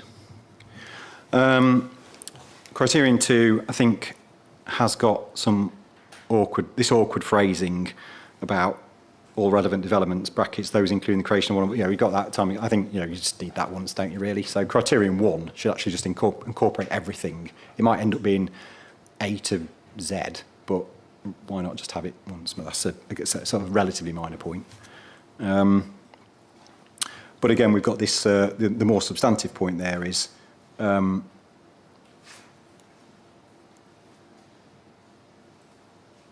we actually have got reference to the hierarchy here. Now,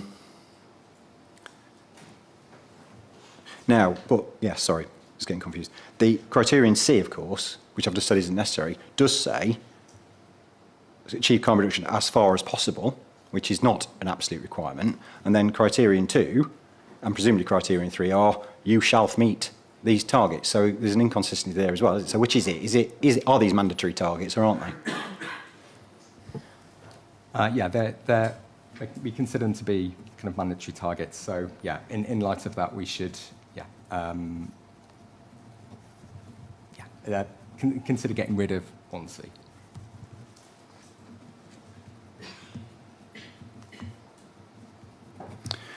Okay. So again, just and Criterion 2, you've got the reference to the London Plan hierarchy here, the energy efficiency hierarchy. Maybe this needs to come elsewhere and earlier in the plan. But anyway, but in terms of this 15 kilowatt per metre square per year figure, just how I suppose I'm just going to try to think about it from a practical point of view. How does that relate to Table 4.2? Because is some of that within Table, as in, because Table 4.2 is about operational energy use target. Are these completely separate entities, or are these part of the same equation? And the space heating demand is part of the calculation for 4.2.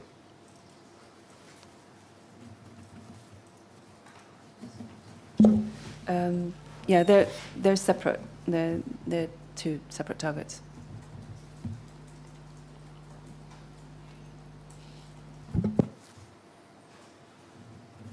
So 4.2, it doesn't talk about space heating demand, so it doesn't include it.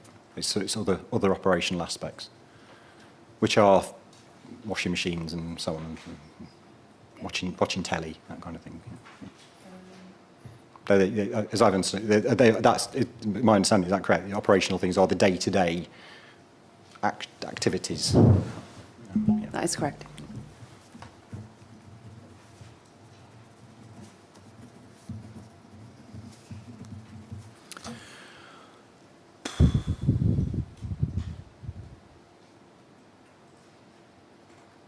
And so where's the 15 kilowatt hour figure come from? So that comes from, it's a target that comes from the Committee on Climate Change evidence, which recommends a space heating demand of 15 to 20 kilowatt hours per metre squared per year. And we consider that to be good practice.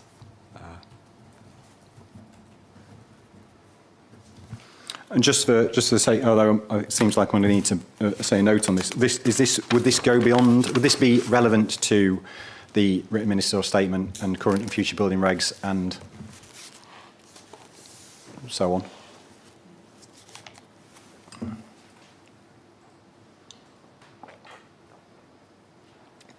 It is energy efficiency, so everyone assumes it would. Just to make sure I'm. I think I'd have to go away and look. I don't actually think it does go beyond. It's more changing the focus. So it's encouraging those fabric standards rather than the whole holistic approach that you've got within building regulations. Certainly, so if you look at the energy statement guidance within the London plan, that, on the face of it, makes provision for 15 kilowatts. And it's paragraph 713, table 4 of the document. Sorry, which? The energy statement guidance, not the London plan. Not the London plan itself, no. I'm not sure that's before me then, is it? It isn't. No. Okay. But if you want to chase down whether that 15 is to be found anywhere endorsed by the government, by the GLA, then you can find it there. Okay, thank you. Okay, thank you. You've explained, I think, in your statement as to why the targets in table 4.2 are justified. Is there anything else you want? I mean, I've got that before me now, and it may be that I'm seek more information on this anyway. So, is there anything else you want to say on that at the moment? The one thing I will say is, obviously, when I asked my initial preliminary questions, the question was does this go beyond the written ministerial statement? Your answer was yes. That didn't change in the statements. The answer was still yes. Now I'm hearing actually it may not, or may not go beyond future, obviously future home standard. So I'm getting a bit again. Okay, I was told one thing and I'm getting told something slightly different. So maybe we just have to put a pin in that, and you can actually give me a proper answer on a note. Yeah, absolutely. So we apologise for any lack of clarity there. I think it's down to the quite complex and technical nature of the matters we're dealing with, and the nature of kind of shifting from a kind of carbon metric to an energy metric, which is quite a kind of thorny issue and requires quite a lot of kind of technical input. So apologies for the lack of clarity, and we'll endeavour to address that through the notes. So. Yeah, wait until I actually give. I think the easiest thing for me to give what I want out of the note, rather than just go off and do anything. I won't say too much more about table 4.2 at the moment then. The figures are there. It's either going to be acceptable or if it's not, I'm going to come back and say, well, we'll look at it again. I'm not going to ask to say what the figures should be. It's going to be something different. So the answer I gave in respect of the energy statement guidance related to the 15 kilowatts. Yes, understood. Yeah, understood. So criterion 4, I didn't see as being necessary. I'll be honest, I didn't see that as being necessary. I think, again, it starts to confuse matters when you start bringing in you could refer to it in the supporting text that meeting passive house is a way of meeting this, but I think just having that as a policy just confuses things. It's not absolutely necessary because it's not a requirement. So I would say move 4. That would be my suggestion. Criterion 5, it says should aim to, so again, this is, should aim to achieve net zero energy balance. So there's a question there about what you're expecting people to do, and then you've got to achieve this objective will be expected to install on-site renewable, and then you've got the numbers, and then some caveats about where it might not be acceptable or appropriate.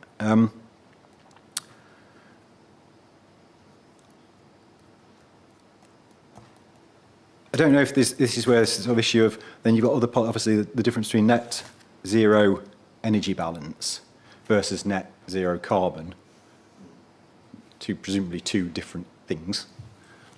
And net zero carbon is referred to later on. Yeah, criterion 6, so it gets a bit, okay. But the main thing here would be, so again, it should aim to, so there's no requirement then for development to be net zero energy. It would be nice if you did, but you don't have to. Actually, I think it is a requirement. However, it's a recognition that it's not always possible. Right.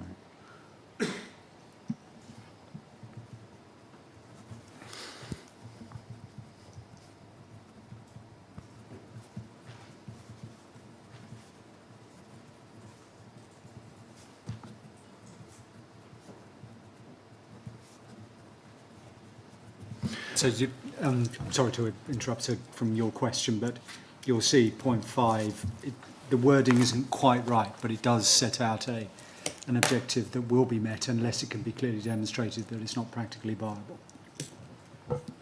Yeah, so I suppose it's actually more along the lines of development should, will, must install on, must be net zero energy. This is all without prejudice to any conclusion I've come to. Must be net zero energy, expected to do this, unless, as you say, unless. So it is a bit, I suppose it's a bit internally contradictory at the moment. At the present time, it doesn't work quite as it's intended. So it might just need a tweak. Sorry, I think that is an action. You can tweak that, if nothing else. But I suppose, generally speaking, I wouldn't spend too much time redrafting this policy until I've got the note and some information, and obviously further discussions. And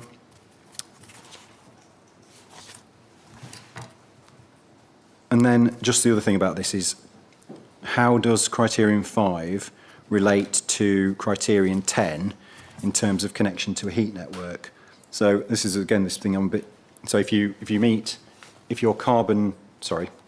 energy neutral, energy net zero even, get it right, energy net zero by having on-site renewable, does that then mean you're no longer required to, does criterion 10 become moot? Because you're, or is criterion 10, you still need to do that?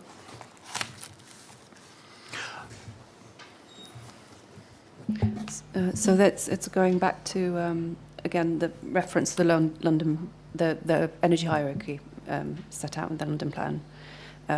You should go first secure, if you can, low carbon or energy efficient heat supply, and then once you've maximised the options there, then go to renewable. Sorry, which way around is that? So it's first the efficient energy supply, and then that would be districts? Yeah, yes. So that would come first? I suppose, okay, all right. The way the policy is drafted, it's not that clear, is it? Because it doesn't treat these things as a hierarchy. It treats them all as separate criteria, each of which seem to have to be met in their own way. It might all work if you follow it all through and you look to London planning, you look at this grand scheme and things, it might all make sense. But I do wonder if there's something. I mean, there is a reference in criterion 2 to the hierarchy, to be fair, but that seems to relate only to space heating demand, not everything else. So it gets a bit. So I think somewhere along the line this needs to be set out so that it's not. It is much clearer. And also, just from this is one of those things that it's not really a soundness thing, but the logical flow of the policy. If the actual hierarchy is you would start off with connections to district heat, my mind would take me that would come first in the policy before talking about renewables, because that would be reflecting the hierarchy. That's a very, very minor point, because but still, it's just how my tiny mind works.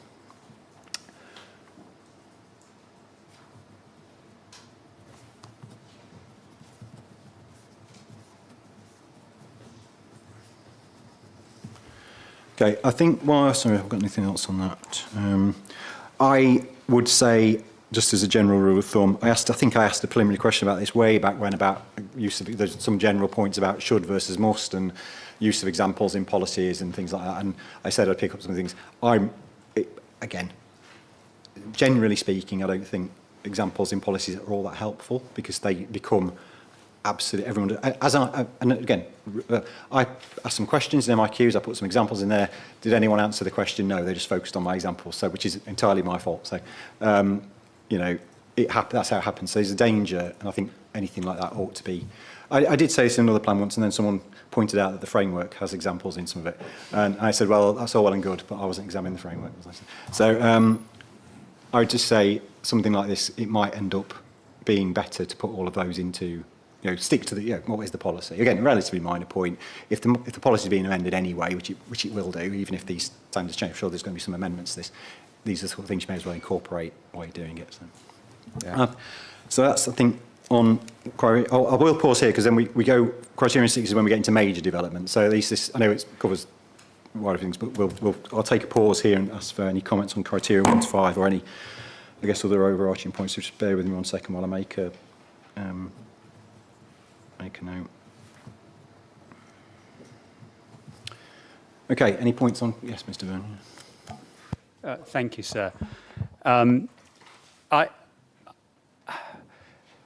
think this policy is trying to solve something which NCAF, District Heating Network Group, doesn't understand it's trying to resolve, and I think we would agree with. But I think the fact that we can't recognise that it's trying to do this might suggest a problem, because we spend a lot of time looking at this kind of information and we didn't get from this what's just been explained. So if I can explain the issue, I think what the council is saying is that it's trying to put more emphasis back onto the sort of fabric of the building to prevent what, if I can sort of just, to prevent gaming. So there's a way these policies work, which if you have very low carbon factors, for a district heat network, you can, in effect, avoid any of the kind of structural improvements, because the carbon factors are so low, because of the way the whole thing works, because of the way the incinerator puts all of the emissions carbon factors onto the electricity bit and none onto the heat bit. You have this odd accounting thing that happens in carbon factors, which means the district heat network, when it delivers into a development, effectively can say, you don't have to do any of that, because that will create such a low carbon, you know, score for you. You can save all this money on your on the building fabric and so on. And I think, and correct me if I'm wrong, I think what the council is trying to do is something which we would definitely agree with, which is it's trying to say, well, hang on a second, you need to still do, and it's happening because of the London plan allows that to happen, and it's a kind of mistaken London plan. I think what you're trying to do is something we'd agree with very much. But until just 10 minutes ago, I didn't, and I think I can speak for all of us, we just didn't understand that's what you were trying to do. So if I can say that we would certainly support that ambition, but we didn't get that ambition at all from these policies. In terms of small proportionality to small developers, you know, we completely take the point that this is important, and we are huge fans of small sites in Enfield and what they can do, particularly for energy use in terms of their redevelopment, and it's certainly something to pick up on. Our issue with this is that we think it is off-putting to small developers to the point where they will be put off actually developing things. So although we support the policy ambitions, we think the wording is not effective and is to the point of it will actually be ignored by small developers, or they will just develop somewhere else. Sorry, Mr. Spencer, so I don't lose the point. But how do you then capture the cumulative impacts, shall we say, of lots of small sites coming forward if these are out with the requirements? We support what this is trying to do. We don't support the way it's doing it. So the way it's written is so hard to unpick. Oh, yeah, I agree with that. We agree with tons of small sites coming forward, and you need to kind of have a kind of something over those in terms of development, in terms of their energy use. Completely agree with that. Just don't agree that this does it and think this is really off-putting when you read it with a small developer hat on. Our other issue which we brought out, which might come up later, we don't want to get ahead of ourselves, but I think you've alluded to, sir, is the difference between a on-site decentralised heat network and the district heat network. Now, our position on this is that sometimes the district heat network will be probably the best solution, particularly, for example, for Meridian Water, where it is close to the heat source. Our concern is that giving priority to a district heat network, or the district heat network in Enfield, risks a situation where you have development, and this is happening, a very long way away from the heat source, which is being required when it comes to in front of the development management team to connect, or to say it will connect in the future to the district heat network, when in fact other solutions, local decentralised energy solutions, they're showing that they're better in terms of their whole life carbon assessments. But I've got some questions about it when we get to criterion 10. Okay, I thought I might be getting ahead of myself. So that's it for me. Thank you. So. Thank you. Thank you. Okay, we will get onto this issue about, it is in criterion 10, I think, just looking forward at my questions about those points, or similar points. The two things there, it's interesting, obviously, this seemingly support for what you're trying to do, but just the way you're doing it. So I think, and in effect, I don't need, you're just defending yourself from what you want to achieve. So I think the issue really for me is this an effective way of setting it all out? Notwithstanding the fact I've also got to consider whether or not, it's actually justified in the first place to have all these targets. I mean, again, I might make myself very unpopular with everyone but who knows? I've got to take it all away with me and think about it. So, okay, unless there's anything you desperately want to say, I'm quite happy to note those points and we'll move on. Yeah. Okay, so criterion 6. So this is where we get into net zero carbon. I think I've now understood to an extent that in the context of criterion 1 to 5 doesn't require being net zero carbon, I think, because this is the first time it's mentioned it in relation to major developments. So the implication there would be that you're not required to be net zero carbon for non-major development. Is that what was intended? But that is what London Plan policy requires. So is that correct? Is that?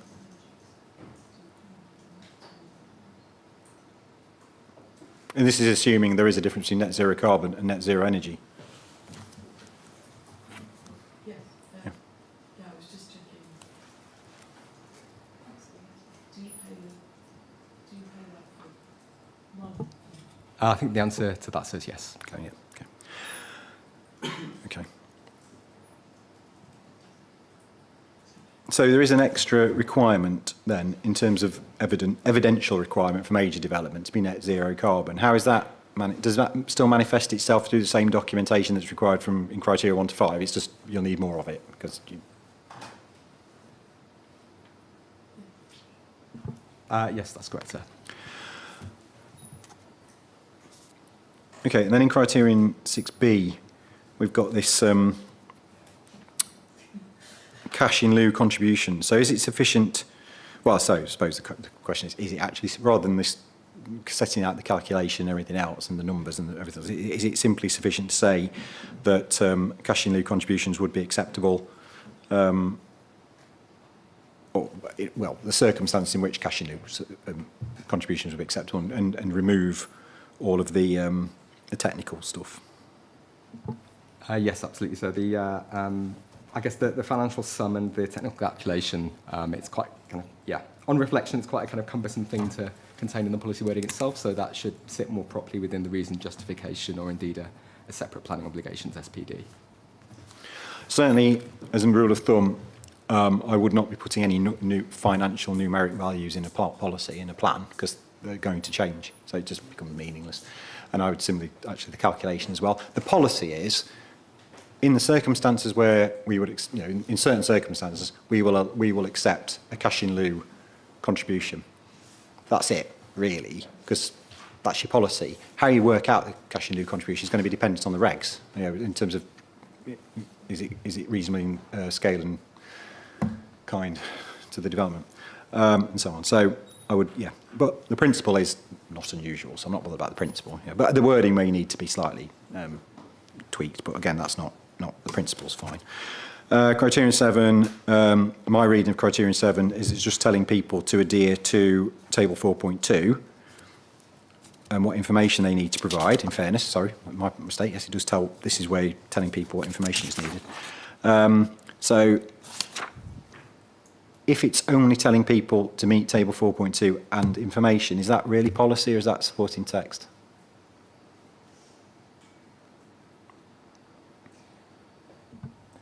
Thank you, sir. I think that would more properly be required through supporting text rather than the policy itself, because it's kind of, a technical, pointers on how to meet the requirements of policy rather than... I just wanted to, I wasn't missing anything, that it's not saying anything that's not already covered by 2 and 3, basically, which tell you you've got to meet the standards. So.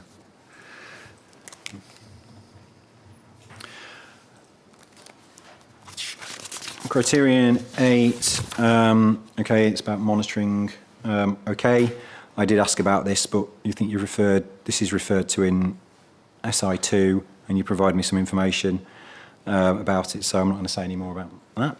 Criterion 9, I did wonder what the point was, or sorry, not the point, well, what the aim of the criterion is and who and what does it apply to, because it's, yes, so this is where it,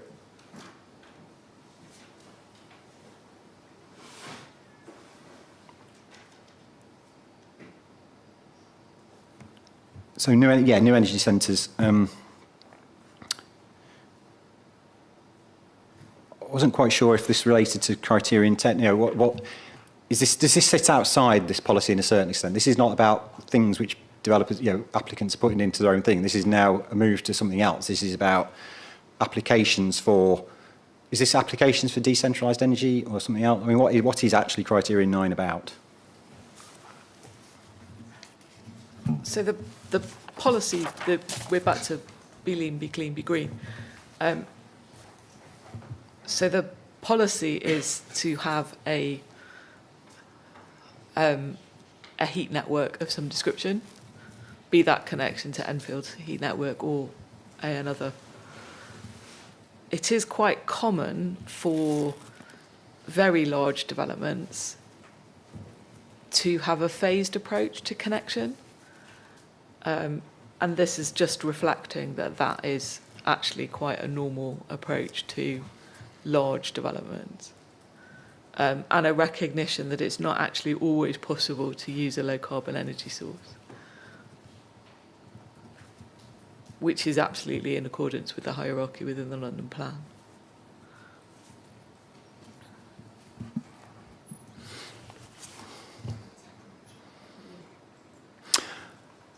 Okay, right. I think it's just the reference to any new energy centres, but it's not telling me where these energy centres are expected, or so if you're saying that, is this something which is you're expecting in larger schemes for people to come forward with as part of their volunteering, if you like? So this is how you'll consider that, rather than a requirement to include energy centres as part of a development of a certain scale.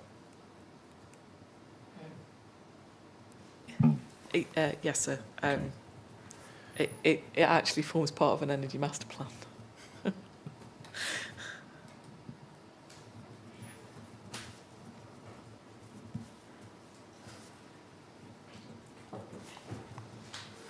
Mm-hmm.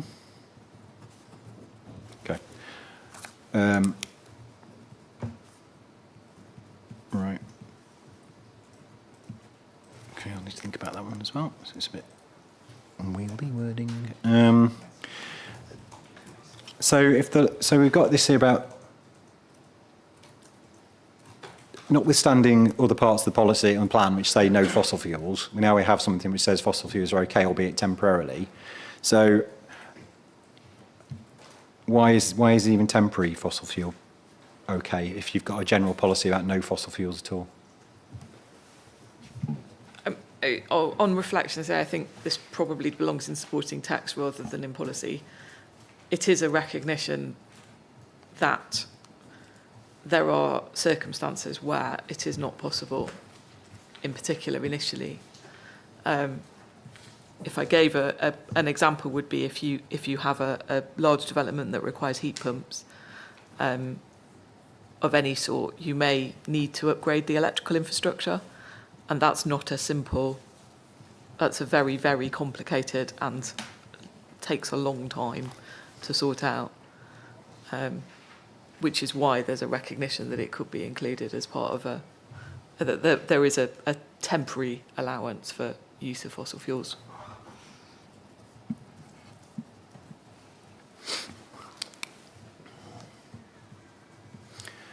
Okay, thank you. And then criteria 10 and criteria 10 and 11 deal with heat networks or decentralised energy. So criterion 10, just wondering what the first part of the criteria means. So it refers to the IDP. So it's the development proposal we expect to address the site's energy infrastructure requirements as identified in the IDP.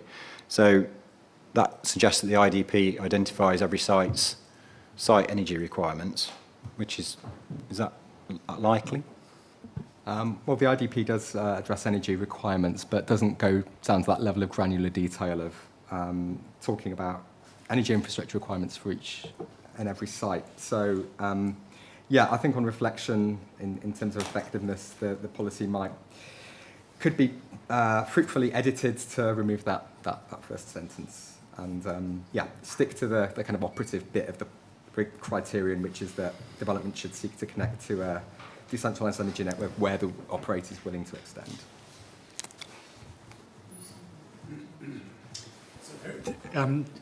There may need to be given some thought to that, because we do want to make sure that the IDP requirements are met, and to the extent that there's anything individually provided for in respect of any particular allocation, that will have to be identified. And so rather than remove the sentence, it can be said as identified where relevant in the infrastructure delivery plan or something to that effect.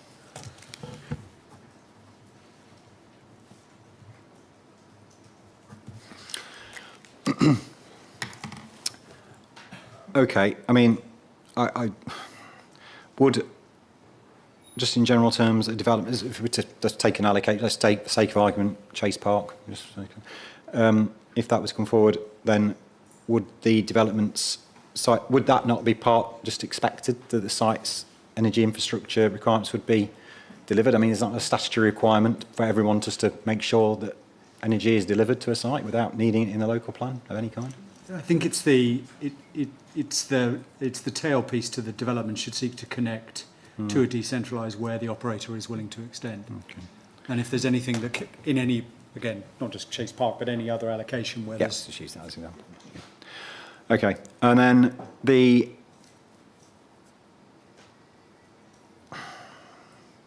so the criterion refers to 10 refers to connecting to a decentralised energy network where the operator is willing to extend. Is this all? This is all development. Presumably, we're not into. There's no threshold for this, so this is anybody. Is that right? So, yeah. Okay. And then it should seek to. So again, the question is, if it should seek to, is it a mandatory connection? But if it's, but is the power or control? Power is the wrong word. Control over this is by the operator of the decentralised energy network, not the applicant. So obviously, if the operator won't allow it, or doesn't want to, then the applicant can't do anything about it. So what's the next step then? Because it seems to me then, the way the policy is written for small scale development, if you like, because you've got criterion 11 refers to the thresholds, but for small scale development, if the connection isn't possible, there isn't then anything in the policy which says what you should then do. Now, from actually what you've been talking about, it sounds like the next thing, but if you can't connect to it, then you'd go to the next level in the hierarchy, which isn't actually made clear in architect. So I suppose if there was some kind of, depending on how this all rejigs, then that might become obvious then. Because at the moment it's like, well, what do you do if you don't, you're in a dead end? So that might make some sense. And then in criterion 11, well, no, sorry, I picked that up. So, criterion 11 covers what happens if you're in a larger scale development. I don't quite know. I assume you've gone for 200 or 10,000 because they are of a scale which can perhaps just, and deliver their own decentralised energy networks, perhaps, or something. Okay.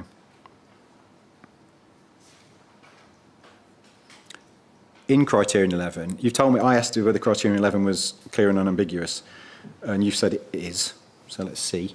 I suppose the question is, what actual outcome does this criterion expect? Because it refers to consideration 3 times. So it will be expected to consider integration of new energy networks in the development with consideration for future connection, and then the consideration shall form part of the development proposal. So I just actually wonder, what is the actual outcome of criterion 11 is for these larger developments? Or provided they can demonstrate somehow that they have considered it and it's been deemed unviable or unpractical, that'd be the end of it. And then I guess the logic would be, then you get into the next part on-site renewables. So that's what I mean. So I suppose from the discussion, I kind of now see what happens. There is a hierarchy. It's not very clear as it stands. So perhaps that's the answer then. Fine. My thing is, there seems to be no next step, but now there is a next step. So I understand that. And then criterion 12, I think my concern about this criterion is that it wasn't very clear, again, really, what you're expecting. It's another, all major projects should consider things. You've suggested a change to seek to provide, which I suppose is a little bit clearer in terms of outcome, but isn't the same as require. So it's not an absolute requirement to incorporate energy storage technologies or demand response. I just wondered what sort of things you actually expect. What is this? When somebody says, right, we've considered it, what is it you're expecting them to have considered practically on the ground? It varies on the scale of development, but it can range from EV charge points that have vehicle to grid functionality, would be the kind of low level, to making room for thermal stores or batteries. I think there's a recognition within this bit of the policy that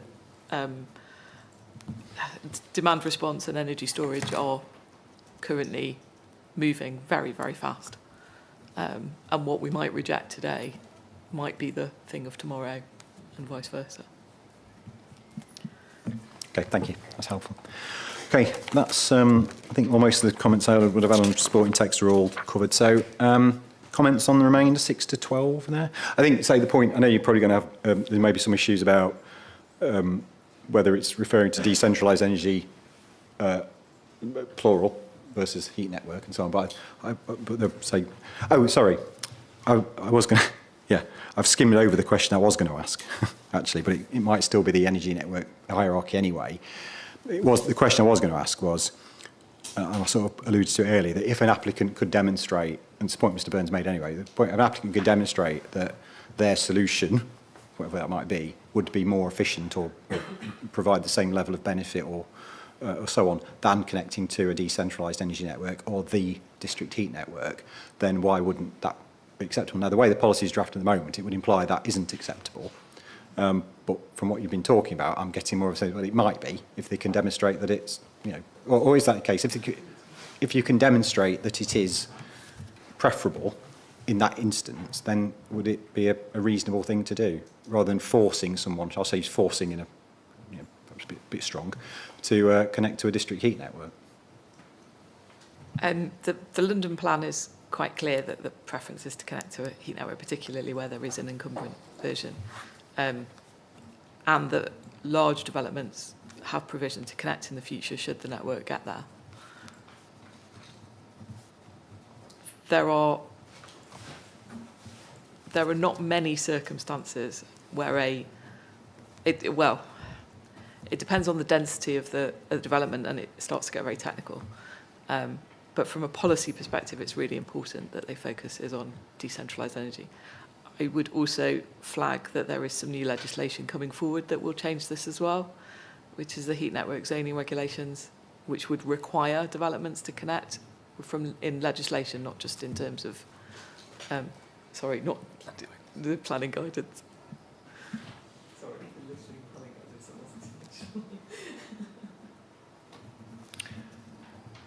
Okay, thank you.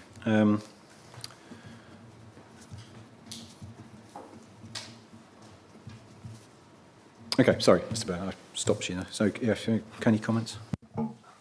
Thank you, sir. I think 2 points. The first one is really, I think, at the heart of our concern, which is the kind of confusion around decentralised energy networks and the district heat network, which the council owns. So decentralised energy networks could happen on site. And indeed, your policy SC 1.3 would seem to suggest that that's what you're looking to happen. And then we come to here, and it seems to be it flips to, I think, connecting to your district heat network, because it says, it makes this comment where all operators are willing to extend. Well, I mean, if it's on-site decentralized energy network, you don't necessarily need the operator to agree to extend. So there's this fundamental element of confusion, and behind all of that is this policy about not connecting to fossil fuel energy sources. But the council's district heat network is powered by fossil fuel and will be powered by fossil fuel for the foreseeable future. So it's a contradiction within the whole policy, saying you must connect to this district heat network, which is a fossil fuel-driven district heat network, but you must not use fossil fuels. So, you know, if you're burning stuff, particularly plastic, that is a fossil fuel. And that's what it's being driven by. And in the interim, because it's not complete yet, not by a long talk, you're going to be using gas, which is a fossil fuel. So we find this sort of really confusing, because in our heads we're thinking, well, look, surely we just want the best solution possible. And I've already said we accept that sometimes taking the district heat network approach, for example, for Meridian Water or highly dense environments like the Edmonton development, Edmonton Shopping Centre, it works. It can work. We're not disputing that. We're disputing the approach where it doesn't make sense within the policy itself for what you're asking for, or within your strategic aims. And in terms of the London plan prioritising decentralised energy networks, yes, fine, that's fine. We're not saying they shouldn't be prioritised. We're saying the energetic district heat network should not necessarily be given priority over all other types of decentralised energy network, of which there are some in Enfield. The last point, sir, is about point 9, about any new energy centres, which seems to us to belong, I think, in the next policy. But if it belongs here, this is where you need energy master planning. Because how do people do this if they don't know where the heat sources are? So this is why there's a requirement. Well, not a requirement, okay, we can talk about shoulds.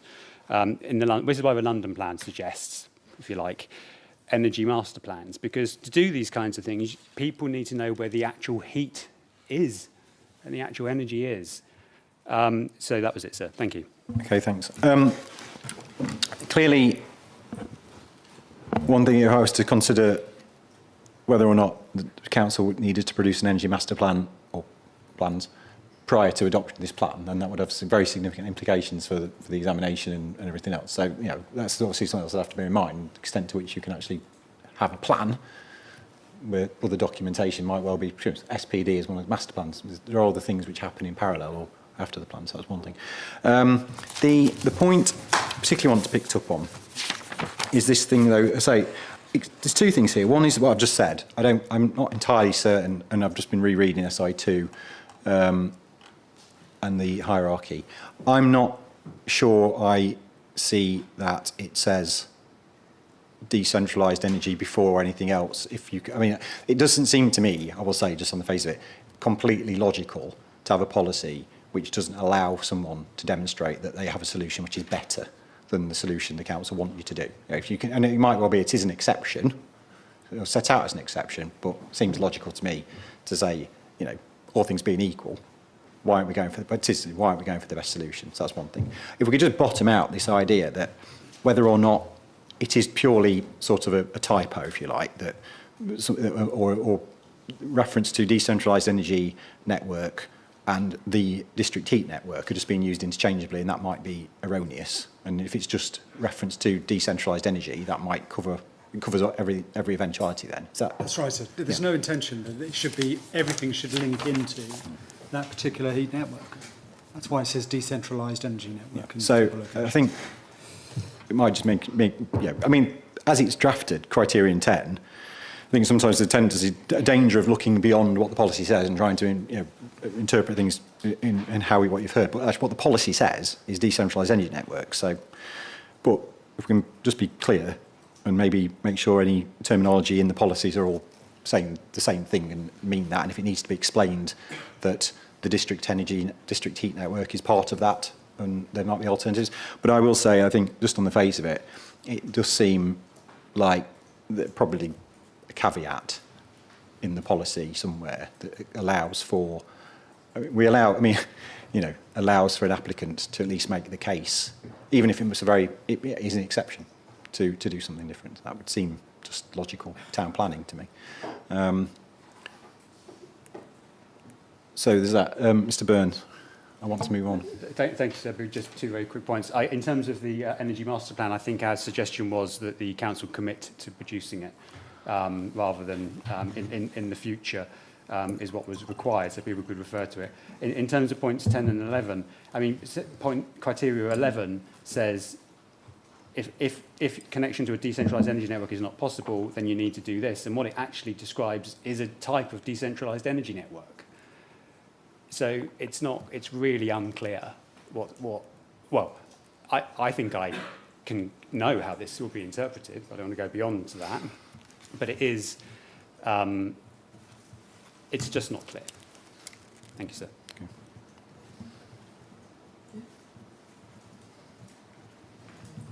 Is there anything you want to come back on? Only this, that 11 is dealing with new energy networks in the development, as opposed to 10, which is looking at off-site, hence why it talks about an operator being willing to extend. It doesn't preclude there being other networks beyond the current one that's being proposed. Just a different point, so something you raised, which is the existence of a hierarchy in SI2. Forgive me, you were looking at SI2. I was looking at SI3, and Part D deals with, at least in heat network priority areas, there should be communal low temperature heating system. The heat source for the communal heating system should be selected. And then it deals with a hierarchy in that location. I think, now I've seen it, so I don't think that actually answers your point with regard to the overarching hierarchy. But it does at least identify a hierarchy. Okay. I was going to make another point then about we're interpreting the London plan, trying to. One wonders why one needed these policies when one has a perfectly good set of London plan policies that we don't necessarily understand. So anyway. If I may, sir, just a few points of clarification. Some of this stuff is a matter of opinion, and I think that makes this quite challenging. But the London plan is quite clear, and that's what we've been following in terms of... Where does the London plan say you can't... It might say... preference is one thing. Preference. Where does it say you can't consider anything else? It's the hierarchy, so Yeah. it's be lean, be clean, and be clean comes before be green. It doesn't say you can't consider anything else. No. It says that you must follow Well, the I hierarchy. suppose the logic is, though, just a common sense, trying to be common sense about these things. You follow the hierarchy, you have a solution. You say, I'm told that the district heat network is currently burning fossil. Well, okay, I'm not that bothered about that because I'm more bothered about how the policy is going to operate. But let's say somebody says, right, if we follow the hierarchy, this is the solution. It generates, it has this result in relation to table 4.2 or whatever, or the myriad of things you've got to do. We can do this. What we're proposing is this alternative approach which doesn't connect to the district heat network or decentralised energy, and it has this result, which is actually better. And I know you're saying it might not happen, in which case it might not happen. So it's fine, isn't it? If it doesn't happen, it doesn't happen. But I just don't know why the policy wouldn't allow for that potential, for why the policy would seek to resist or discourage solutions which are potentially better, that's a very broad term, than the preference. I don't know why we would do that. If it only happens in 1 in 1,000 schemes, well, so what? It's for the applicant to demonstrate that. But why would the council not would discourage it? I think that's a policy question, but I think you're designing by exception, and we want to encourage people to follow the hierarchy that's set out and is backed up by data and by information from others. It's quite technically quite complicated to look at alternatives. There are alternatives, don't get me wrong, but as a local authority, we would need sufficient knowledge, recognising that I'm sitting here and I have sufficient knowledge. We would need sufficient knowledge to understand that. And I have been in that circumstance before where we've had to take a strategy that's been proposed and had to employ consultants to look at, not at Enfield and us as well, to look at that strategy and look at it in the context of the London Plan. And there's a policy question there as to whether it's a requirement. I think the kind of the issue with the energy from waste is a case in point. Within the industry, the energy from waste is considered the best solution to quite a very thorny problem of how do we get rid of waste.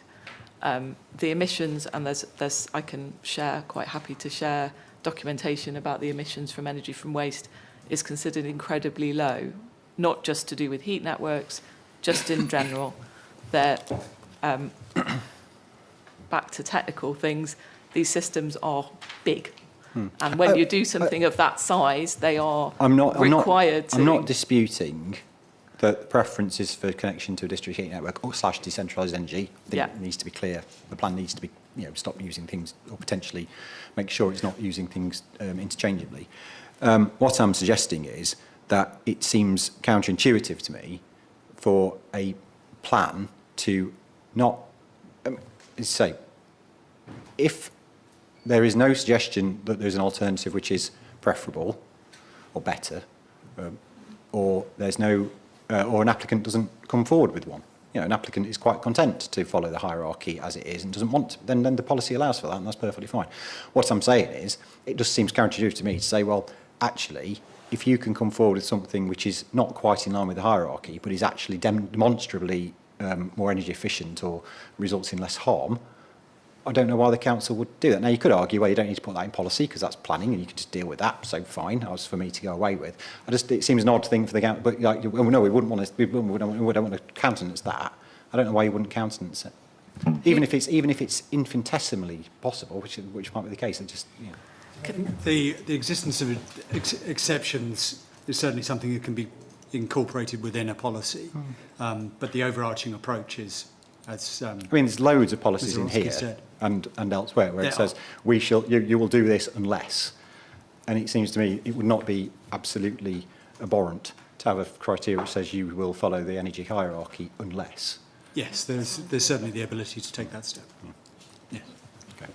Right, I'm going to move on. I want to move on. I really want to move on. I think we've done it to death. Yeah. Right. SE5.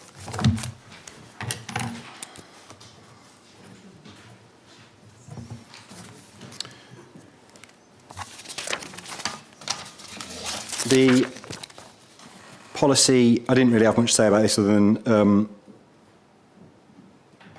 there was a sort of general point about whether it's actually clear what point a proposal for renewable energy would be unacceptable. Because it's one of these things where it's a sort of seemingly, these are the things we'll have regard to. We'll have regard to a lot of things, but we're not really, you know, it's sort of, it's just an overall planning balance argument. We're not going to really tell you whether or not what point something is unacceptable. So, fine. Your statement, when I say, well, you know, it doesn't really say what you're seeking to encourage or discourage. Your statement says that a proposal fails to meet A to F, then it would be unacceptable. But other than really criterion D, which refers to mitigation, the rest are not really drafted as things you comply with, just things you weigh in the balance.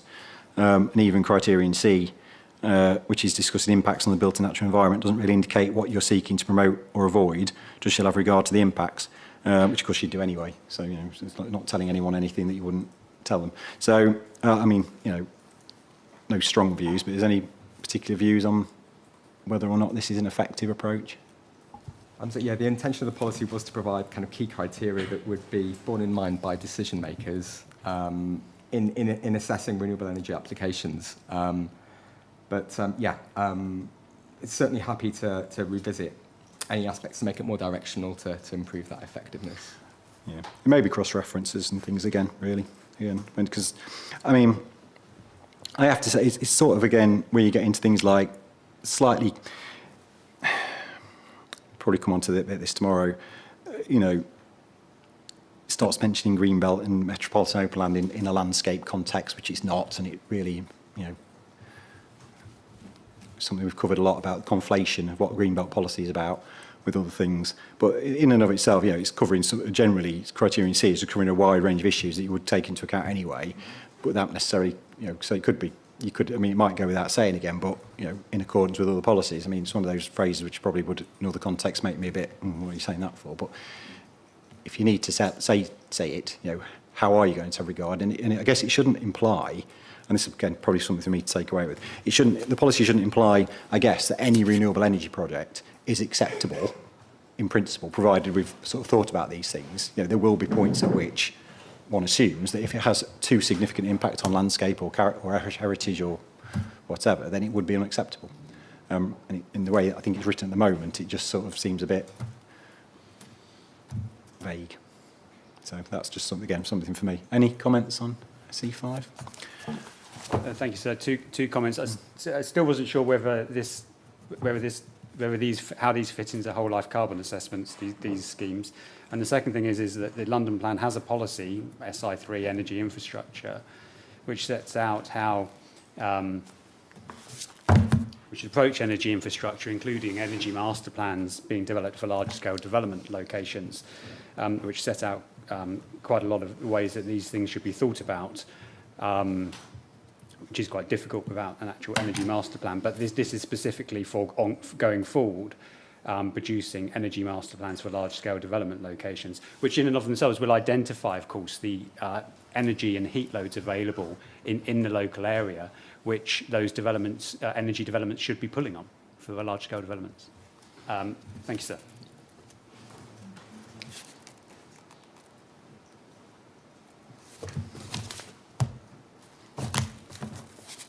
Okay. Yeah, I suppose actually, when I was thinking about, obviously this is applications for solar farms and wind farms and things, because that's actually what the title is, but it does actually refer to low carbon, which I guess is where you're bringing in your decentralised energy networks as well. So the title's slightly misleading. Okay,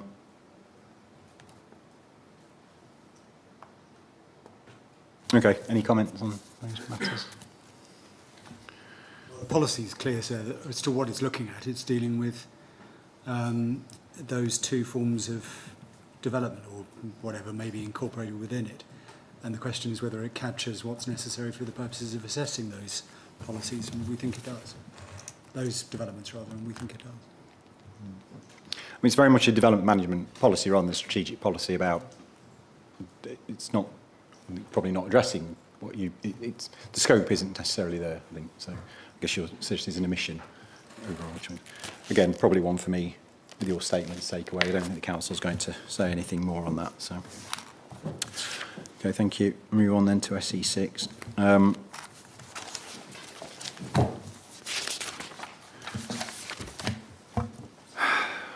More heat networky stuff, I think. One, I do apologise. One overarching question that I failed to ask, which I should have done, is in relation to building regulations, and that overheating is addressed by building regulations. And so I guess the question was, what I should have asked, and apologies, is whether there's, how far, well, A, is there a need for this policy, because building regulations cover it to an extent, and B, does it go beyond those regs, and if it does, is that justified? The policy in terms of managing heat risk sets out a different approach. Building regulations in terms of overheating risks centres on the dwelling itself. What we're looking at is a holistic approach for the development, so considering planting to minimise overheating risk, looking at shading, which, yes, is on the building, but it's I don't think, in my opinion, it's not going beyond building regulations.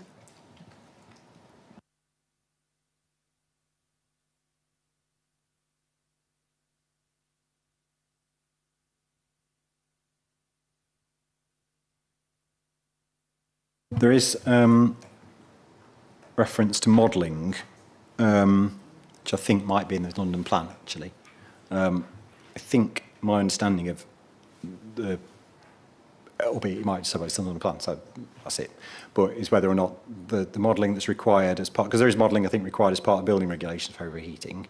My understanding is that what's required in the London plan, and by definition this plan, does go beyond that in terms of dates. I think it goes beyond, it's like a future case. I think, correct me if I'm wrong, current building regs are, you do it at the current dates and pattern, then the London plan looks forward to future. So I think, I think the main thing is you're not, I've not necessarily read this as this way, but just want to confirm, you're not seeking anything that's different to the London plan in terms of what modelling is required or anything like that.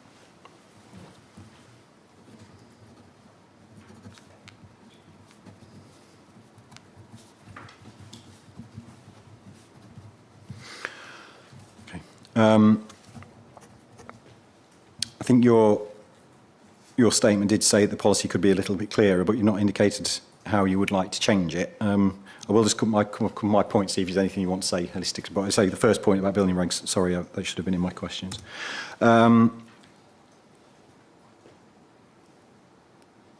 think criterion 1, again, seems to apply to all developments, so it's whether or not it would need some caveat, assuming if that, is this where you'd recognise there might be some exceptions? I don't know, and there might be some exceptions. Criterion 2 requires the modelling, and as I say, you have pointed me into these local weather files, and so you've answered that. You've said, I had a question about 4.37 and 4.38, and you've said the policy covers those circumstances, but I'm not sure that is the case. Both paragraphs refer to situations where development would be resisted. We're going to have a lot of debate over resist versus refused, and we have done. But of course, the policy doesn't really cover those things. So I did wonder actually whether, if you are looking, there are situations where you're seeking to resist things that ought to be in policy, particularly as it's not directly covered, I don't think.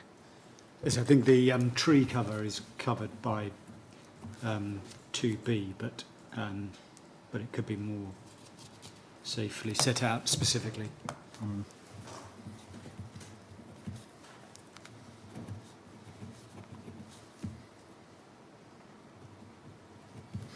So it might be more kind of tweak to that.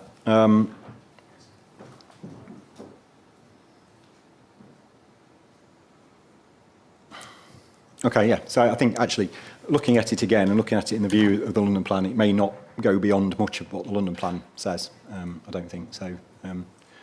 Did you have any other comments on how the policy should be? You think the policy should be clarified? So the intention of the policy is to provide, I guess, guidance for all developments to address the issues of overheating risk. And so that's why number 1 kind of talks about, well, I guess it could be improved in terms of clarity to ensure that it applies to all developments, including smaller ones. So more helpful wording could maybe, more helpful phrasing could be included in that. And then, of course, the intention of criterion 2 is to undertake an actual assessment that would apply to majors. And yeah, as we talked about, it could be more faithful to the cooling hierarchy as set out in the London plan, just to make sure that those links are properly made.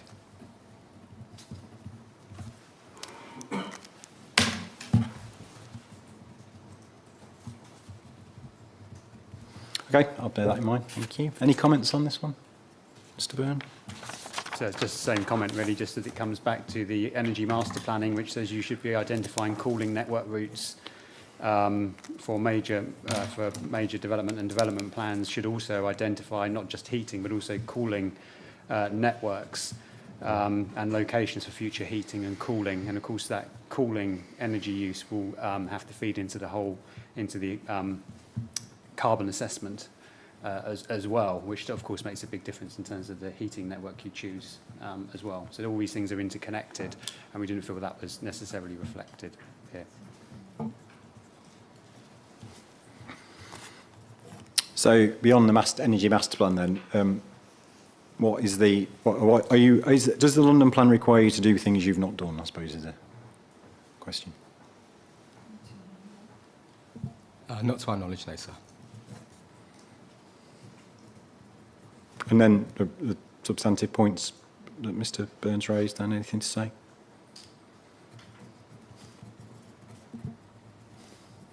Nothing new that we haven't discussed so far in this session, so no, I think. Question is whether or not everything will be covered ultimately and dealt with appropriately. And the policy framework allows for that when looked at in totalities.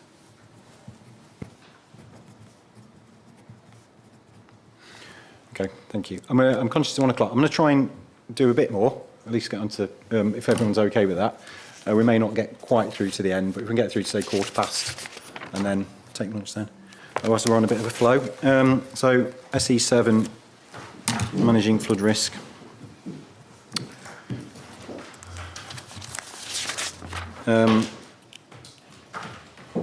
Yeah, I think your statement suggests and acknowledges that there's quite a lot needs doing to this policy to ensure... Oh, sorry, beg your pardon. Sorry, Yeah, I should have said. yeah. Just swapping people in. Thank you.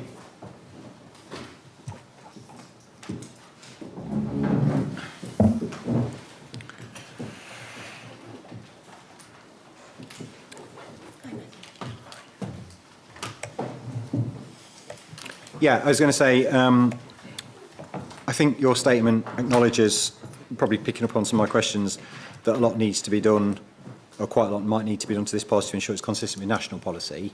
To be honest, I think flooding is one of those classics that every council tries to write their own flooding policy and practically every time makes a bit of a hash of it. It's just how it is. It's sort of one of those things. Everyone doesn't want to duplicate the framework in verbatim, and then it becomes a bit of a... it just get a bit fluffed. So I think there's also, some issues. So there's some issues about just how the sequential test, exception test are referred to. It is referred to. I mean, in a way, there's nothing wrong with that. What the policy is covering is sort of okay. It just needs to be modified to be accurate and clear. There's quite a lot of repetition. It doesn't really have a logical flow to it. To that extent, I'm not sure there's a lot of point in me going through it in detail. So I think it just needs rewriting, frankly. I agree. So, yeah. We'll just cover the points, though. A couple of points when thinking about how it's rewritten. I do think the question would be, to what extent do you need to say any more than what's in the framework? So you could literally do it like you would with green, like I may be suggesting tomorrow, flooding will be assessed in accordance with the framework, because it's a perfectly good policy in the framework. I think it does the job. But if there is anything else of a local flavour that needs to be added, then fine. But I think the meat of it, sequential approach, exception test, etc., is all covered very adequately. And then I think criterion 4 I probably did want to maybe Yeah, criterion 4, just in terms of a revisiting, it might be this sort of sits outside some of this a little bit, but my reading of criterion 1 was like, the implication was that development that was at risk of flooding could be okay if it meets criterion 4, but then criterion 5 and 6 we go back on that a little bit. I think that's the logical flow of the policy. There might be exceptions, but I think if you're going to have a rejig of it all together, then just look at these. I don't need to do that too much. The only thing I would say, again, in terms of a rejig, without going through absolutely everything, your criterion 5 introduces on exception test, introduces the requirement for development beyond previously developed land, which isn't in the framework, as far as I can tell. So again, if you think that's something Enfield want to stick to in any kind of revised policy, then okay, but you'll probably may as well tell me now so we can talk about it. I don't know if that's something it is a necessity or something just put in as a good idea. I think it was an ambition of ours, but yeah, we'll certainly review that as part of the wider policy. Right, okay, thank you. Yeah, as I say, not much point me going through that in detail because I think it just needs to be rewritten to be more closely aligned to the framework. So, Mr. Harbert. With respect, I might dissent on a little bit of what's been said.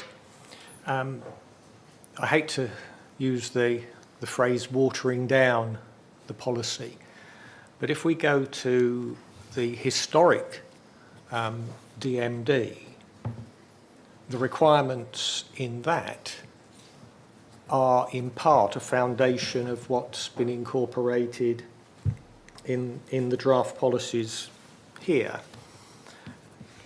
I also think that when we look at the MPPF is quite clear that it covers more than flood risk in zones 1 and 2. The notes identify, it says local planning authorities should ensure that flood risk is not increased elsewhere. So something can be a development could be outside the flood zone, but if it increases, flows into the river network or the sewage network, as we have experienced. It also goes on that it includes land identified in the strategic flood risk assessment at increased flood risk in future, or land that may be subject to other sources of flooding. So the position from the Hadleywood Neighbourhood Planning Forum is that the draft policies on flood risk and on sustainable drainage, I know we'll come to that, should be strong.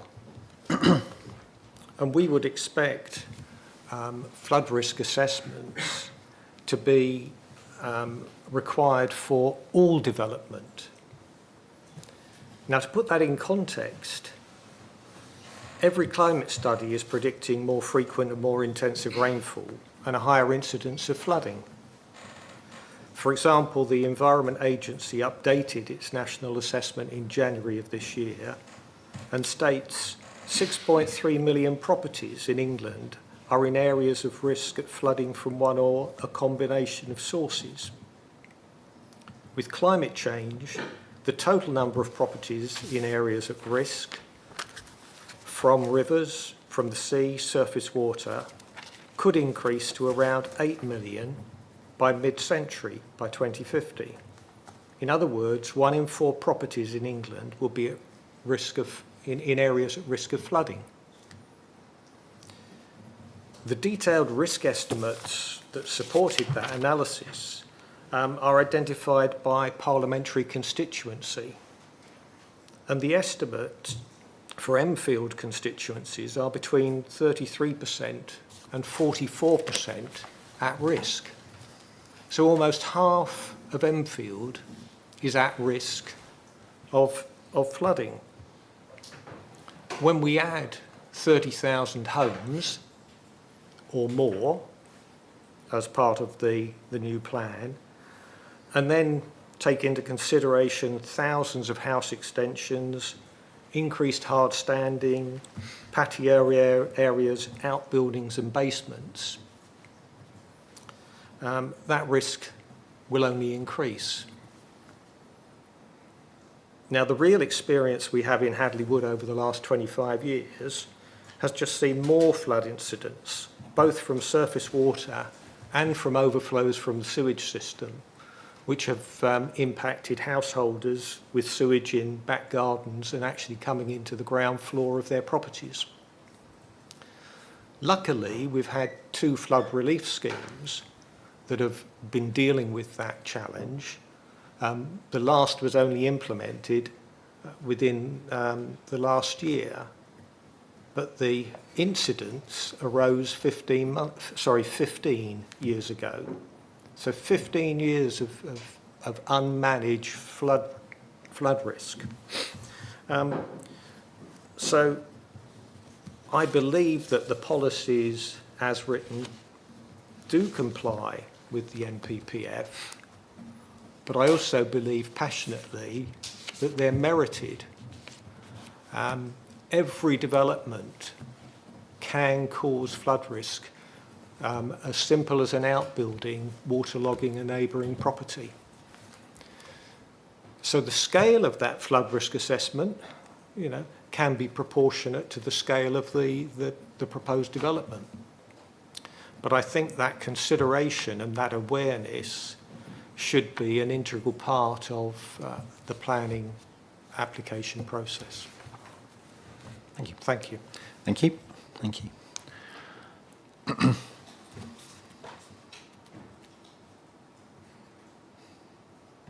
Okay. Thank you. No other comments on that? Any comments you want to make on that at all? I mean, it's sort of supporting the policy as it stands at the moment, I think. Beg your pardon. Supporting the aims of the policy, albeit there's a point about when FRAs can be submitted or should be submitted. But that's right. So the position's clear with regard to when, clear in the national policy as to when there should be flood risk assessments and in respect of what area of flood zone. And the sort of points that have been made by Mr. Harbert are ones that are generally applicable throughout the country. There's nothing specific that would merit some different approach. I mean, I think national policy is such that it would be covered on any scheme of above a hectare, because you have to put an FRA with any scheme above a hectare anyway. I take your point that there are other schemes which may be below a hectare and outside of defined flood zone.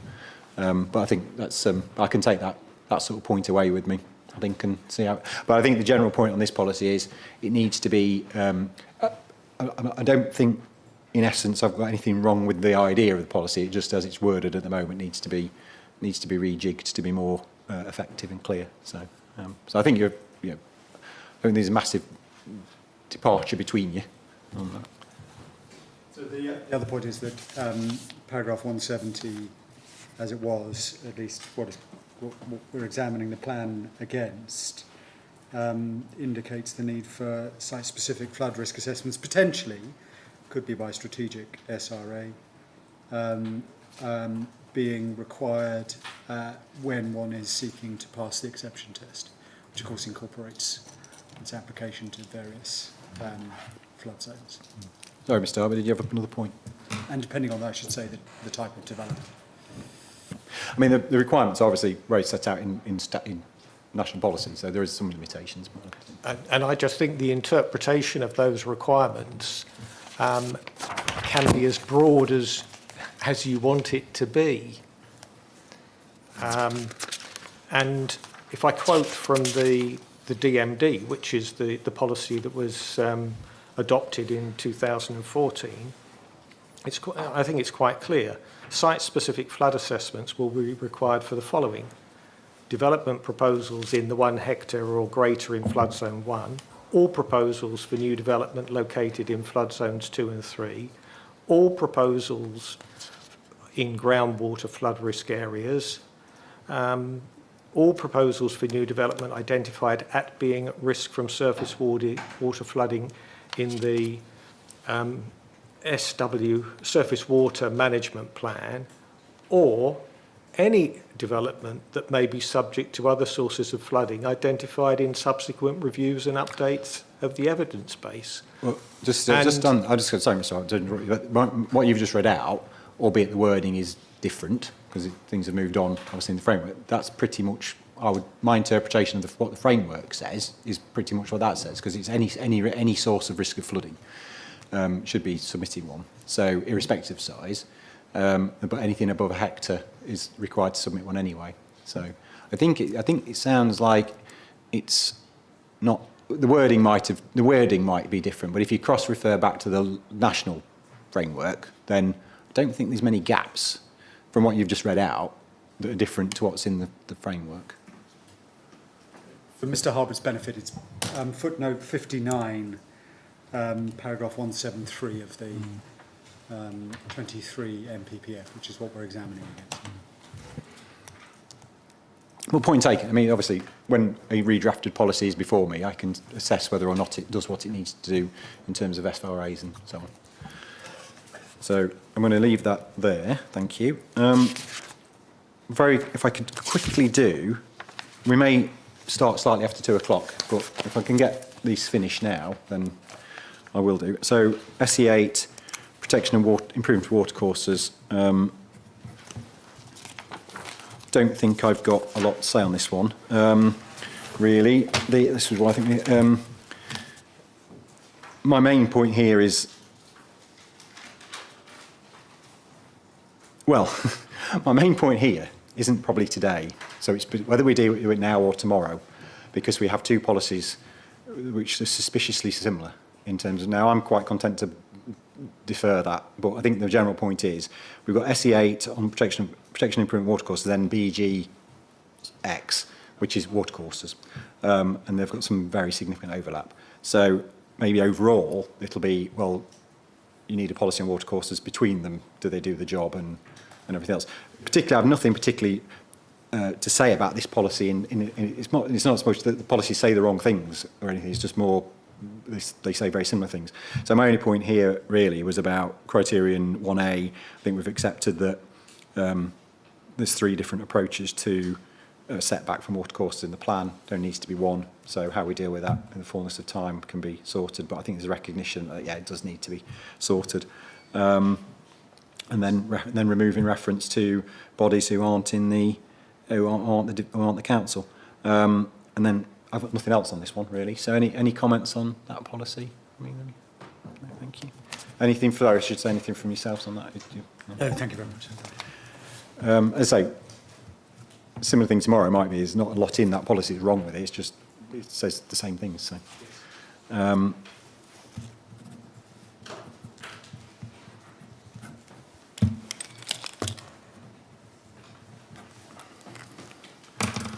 And then SE9, SUDS. So again, I think your statement acknowledges the need for some changes, but don't necessarily set out what they might be, but we could probably pick up on a few things. I'll just pick out some general points, then you can come back on it. The London Plan has a policy on sustainable drainage, which I think, reading it to all intents and purposes, is a DM policy. So the first question is to think about, well, just go through my points, is what is your policy seeking that's different to the London Plan? And, could it not just refer to the London Plan, because you've got quite a detail, but again, there might be a case of cross-refer to the London Plan, and then this is the local flavour. One thing I just about runoff rates, I asked if the policy was consistent with the London Plan. You said no, and mods would be needed. You've already suggested modifying criteria. You already suggested modifying criteria 3 from document E6.1 to refer to Greenfield Q-bar runoff and CIRAIA. That guidance. I suppose the question is, does that make the policy more or less consistent with the London Plan? Because it just talks about Greenfield runoff rates, I think, doesn't it? So I wasn't quite clear. That was criteria 3, 4 and 5 potentially seem to contradict each other. Criterion 5 says it won't always be possible to achieve Greenfield runoff rates, so you can do something different. But criteria 3 and 4, even as modified, would say you've got to meet these standards. So it seems a bit, well, if you can't meet those standards, so it might well be, it's what we've been talking about, it must meet these standards unless, rather than having 3 different criteria which take you through a logic and then the logic changes, it just be, we want you to do this unless there are circumstances which can't be done, and so on. Yeah. And then you've explained, I asked if you put a new criterion 6, and you've said it is necessary for soundness, but not necessarily explained why. So it'd be useful if you could just say out why you think that new criterion is needed. So there's a few things. I mean, again, not unduly horrendous issues of massive significance, but they're more sort of what is it doing that isn't covered by London Plan, and particularly about these sort of standards. Where do we stand on the standards?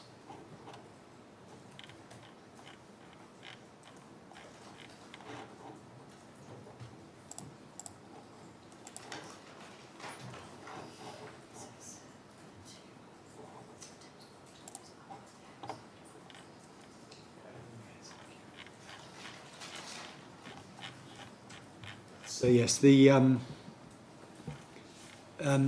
point on SE9 with regard to the additional wording, those were introduced by Thames Water, or rather in agreement they were asked for by Thames Water. And the last criterion 6, which is page 33 in E6.1, says that it's the responsibility of a developer to make proper provision for surface water drainage to groundwater courses. Surface water sewer must not be allowed to drain to the foul sewer. This is a major contributor to sewer flooding. So that's what Thames Water have required. So you can see that from one perspective, it's a fairly severe requirement, and there is obviously a range of other legislation that goes to the question of the appropriateness of any particular connection. So we've put it forward, but it's very much a matter of consideration for you as to whether it's justified in soundness terms. Okay.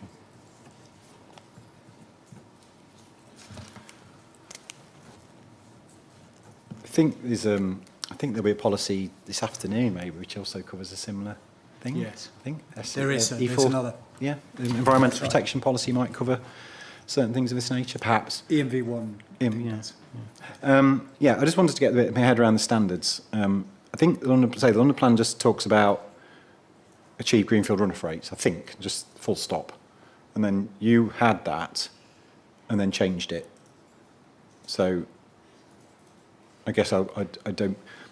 what is the difference between greenfield runoff rates and this greenfield Q-bar runoff rate, or as close as practically possible in line with Syria guidance? Is it something wholly different, same thing? I wait to be told otherwise, but the Q-bar is the means by which one judges the greenfield runoff rate. So they should be equivalent. But can I take that away and confirm that over lunch? Okay. Yeah, if there's no difference, that's... It's the standard means by which one judges whether or not greenfield runoff rates have been achieved. Okay. And the Q-bar slightly alters depending on the location and the friction of the land in question. Okay, understood. Thank you. Yeah, okay. I mean, again, I could go through this line by line and say, don't need that, don't need that, don't need that. SUDs by now are very well understood concept, isn't it? Because you don't need to be overly complicated. I think national policy, national guidance and practice is all fairly clear. But yeah, maybe there's some tweaks needed, which I'll come back on. Anything on that one, Mr. Harbert? Sorry, not on that particular policy. I don't know if you were going to do a wrap-up at all, but can I just make another comment on SE7? Okay. And Well, it's only on the basis that you've suggested it requires a major rewrite. So what is the process of consulting or informing of the proposed new policy, and how can I feel assured on behalf of the Neighbourhood Planning Forum that it's incorporated the points that we've raised? Well, I'll decide whether it needs to incorporate the points you've raised, because I'll decide what the policy needs to do. It's not for you. The process is that there will be any main modifications I require will be consulted on at the end of the process. So unless I decide it's necessary to have another discussion about them before that, which generally I probably wouldn't for a fairly basic development. Flood risk management policies are fairly standard development management policy. They're not overly difficult. So I doubt very much I would be looking for any discussion prior to main mods consultation, but there is a consultation on it where comments can be made on the changes. So, and then following that, I'll either decide that there is a need for further discussion, depending on the reps that are made, or I'll proceed to my report. So. Thank you. Right, okay, thank you for that. So I'm going to start, apologies for going over, but I wanted to at least get this done and then we could have a nice break. So I think if everyone's okay with coming back at 2:15, is that okay for everyone? Is that long enough? Very much so. So we'll come back at 2:15 and we'll move on to the other issues at hand. So thank you. And if you're staying with us, welcome. If you're not, thank you very much.